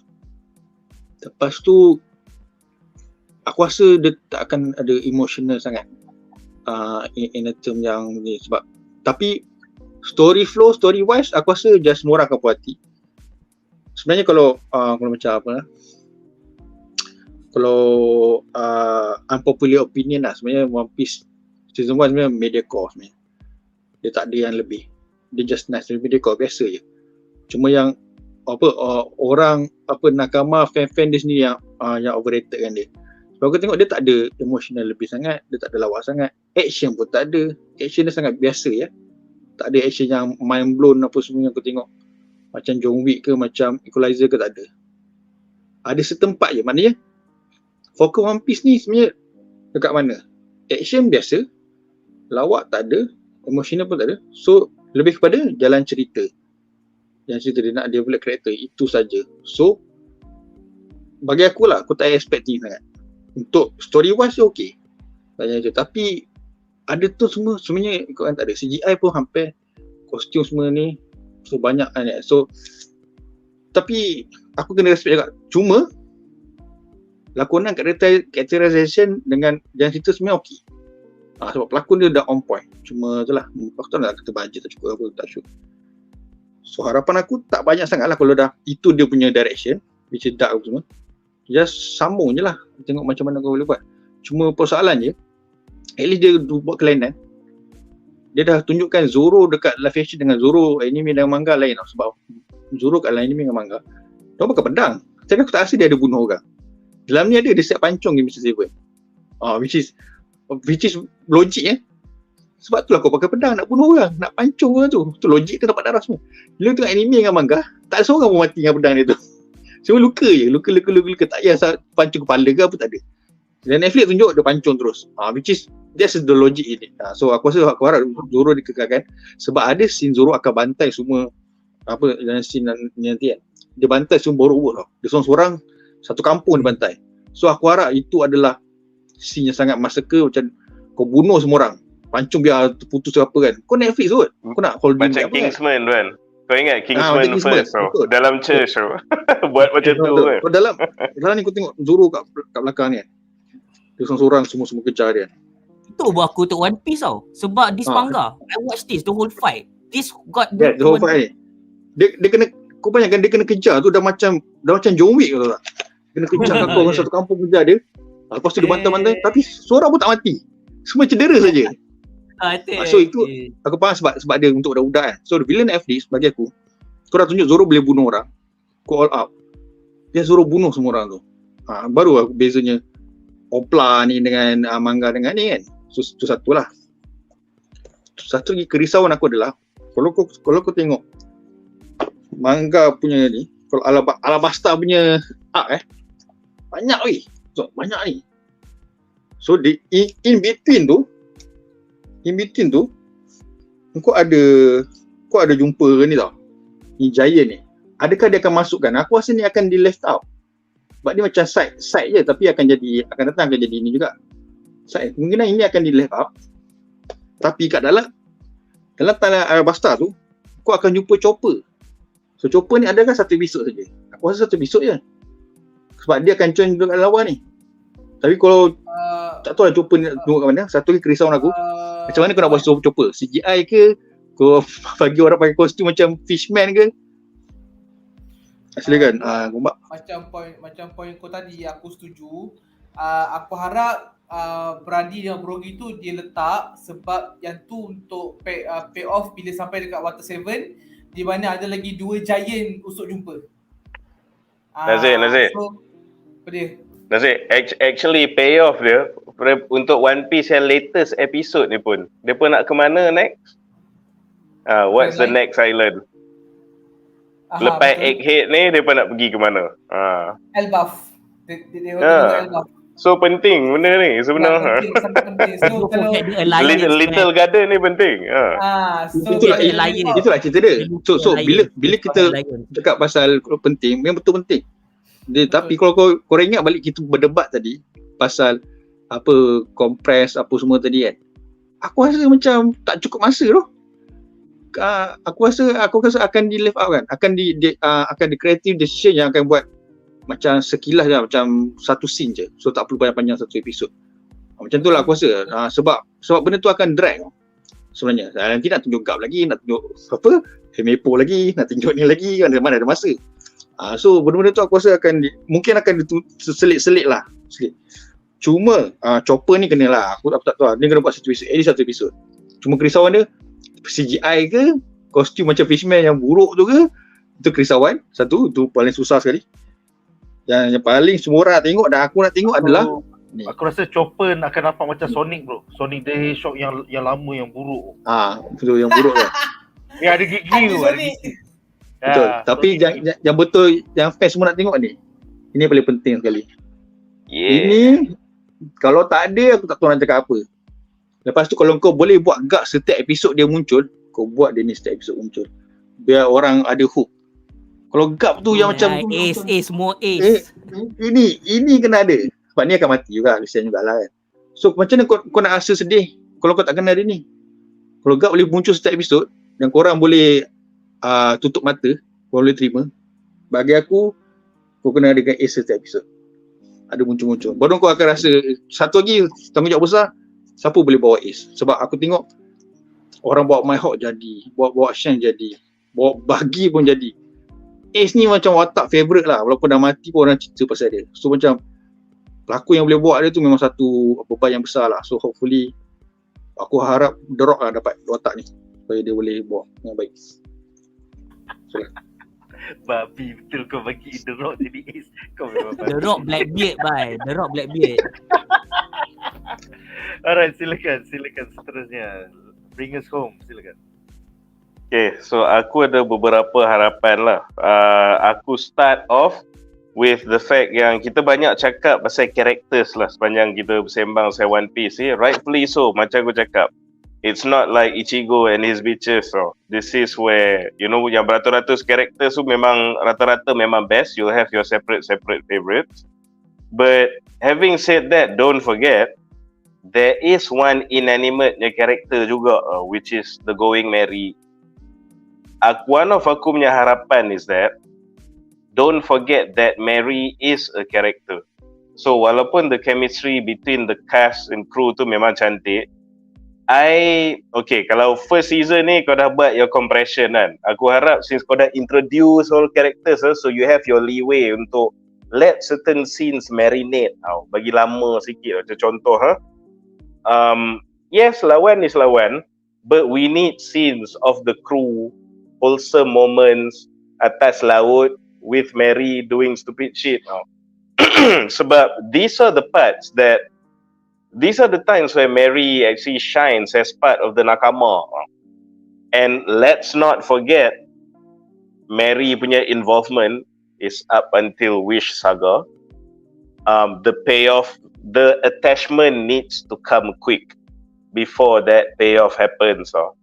So itulah aku punya harapan, cakap they need to get Mary as a character into the mix as quickly as possible. Season 2, you need to marinate, you need to show part-part tak lawan tu is them marry the sea, build the attachment. So yang tu nombor satu. The second thing is that, betul lah macam Duan cakap juga lah, macam one of the attractions of One Piece is dia punya crazy action. So harapan aku for the next season is that, sebenarnya macam, again, setuju dengan Duan kan, which is Sanji and Zoro punya fight scenes, no complaints lah. But Luffy is the main character tau. So aku visually have no problems dengan dia punya CGI, dia punya attacks semua, tapi aku ada movement dengan dia punya battle demeanor. Sebab kalau kau tengok Luffy bila dia lawan, he's very kinetic tau. Dia getah kan, he's just bouncing here and there, almost inhuman movements with his attacks kan. Dia macam keluar atas langit, dia springboard ke situ, di sini kan. Tapi macam, ialah because the limitation of live action dia most of the time macam Inaki tu just berdiri tegak, lepas tu gomo-gomo pistol, lepas tu tak kena, tu orang tarik tangan dia lepas semua. Dia macam, dia tak set up the shots macam Luffy dalam manga. Dia bukan main pukul, lepas tu tangan kena tarik kan, lepas tu macam berdiri tegak, lepas tu just gam-gam ni kan. Dia macam kena baling, dia springboard dari ceiling, gam-gam pistol, stamp ke tiba-tiba. So aku harap mereka boleh tunjuk a more kinetic Luffy lah in the next season. More dynamic, more movement, so as dia lawan kan. So ni punya battle ni harapan. The other thing is that, okay, I have thoughts pasal Chopper lah. Let's be real lah. Even sebab Chopper is going to be part of the crew. It'll be weird kalau kita asyik nak sorok dia, which will happen if we use macam, yalah, just CGI. Even CGI cantik level macam Pokemon ke Sonic ke whatever lah kan. And even if the CGI looks nice, because of kekangan kewangan and logistic, they will be hiding Chopper, which is no, because it's part of the crew. So inspirasi untuk aku lah for them next season to solve this problem somewhat, ironically or randomly, datang from the Denden Mushi. Denden Mushi looks fucking good as an animatronic. So bukanlah kata macam Chopper tu nak dia jadi animatronic ke apa, but if you think that we have a case study tau, a weird character that actually can only be done with CGI tapi ada all the time, tak nampak jaring, and it works and we fall in love with the character, is Grogu. So you know, if they do something along those lines, and then maybe part bila dia macam movement fluid sikit, that wire works ke CGI overlay on top of a real animatronics model, that can work. Everyone loves Grogu. Kadang-kadang walaupun nampak dia terbang, nampak sangat anak patung nak melayang kan, ada orang komplain lah. No one. People freaking love Grogu. It works. And dia dah dalam One Piece pun dah tunjuk, Denden Mushi tu dia pakai animatronic. So I feel like that is the more feasible option, lagi jimat duit and nampak lagi real, and we have a case study, The Mandalorian. So I think it's not completely impossible to do so. That's just me lah. What do I know? Munif, aku nak mencelak. Kalau macam diorang tak boleh animatronic, ada satu lagi apa nama, ada satu lagi cara lah, which is aku pernah tengok ada satu case tadi, The Rock pernah jadi Bambi. So The Rock pernah jadi Bambi, aku rasa dia boleh jadi chopper lah. Okay, gitu je. Dia tak, The Rock boleh jadi kena cameo jadi chopper, tapi jadi Monster Point chopper. Boleh? No kan? Pakai The Rock punya base kan. Okay, so final harapan aku, and out of semua points yang aku bagi ni, yang ni yang paling penting lah sebenarnya, which is Nico Robin better be fucking hot, bitch. Itu je.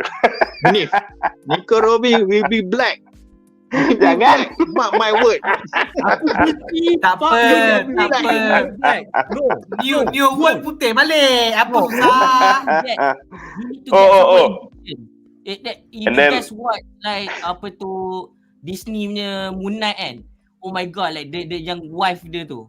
That's hot. Layla. That's Egyptian. Yeah, like get someone Egyptian for Nico Robin, man. Oh god. Do it Netflix. Boleh. Oh, lepas tu finally cameo last kali. So Bonchan tu, I really want to see who's going to be Bonchan. I'm really excited for that. Semua tak cerita, memang aku of course excited lah, but man, they better nail the casting for Bonchan juga tu, sebab dia lah the beating heart of the show even in like future arcs kan. So I can't wait for that lah. Tapi memang casting wise paling penting for me is Nico Robin. And yalah, hopefully they make a realistic chopper. My suggestion is that lah, just look at Mandalorian lah. So apart from that, everything as I've mentioned lah. So whatever it is, looking back nostalgia sikit before the live action keluar, how worried were we kan, masa macam keluar just the still images kan, and gradually as more trailers and featurettes, so kita makin lega. And then and the series keluar, and whether you like it more than others or didn't like it more than others, we have to say big thanks that considering the track record of anime live actions, and man, they did a superb job. Creatively, you agree with some of the decisions. The effort is there. It is there, and at least for me, that's much appreciated. Bring on season 2, I can't wait. But until then, kalau korang tak baca the manga, so many crazy shit is going down sekarang. We're in the final saga. We are at the end game now, guys. So kalau korang sebanyak sangat episode, then don't tengok the anime. So itu dengan filler, dengan lamanya semua. But kalau korang baca manga, you can control the speed of your reading. Lepas tu tak ada fillers and so on. So I recommend you guys join us on this journey. I don't read. I will never read. I'm done. I don't read. No. Alright guys, so aku rasa sebelum kita berakhir malam ni, kita ada beberapa komen menarik, tapi semua adalah off topic. So aku hanya bacakan sekarang. Pertama, Ahmad Muaz bertanya soalan menyimpang, bila nak bedah Asuka? So Wan Muhammad kehilangan dah 3 minggu, dia tak jawab mesej aku.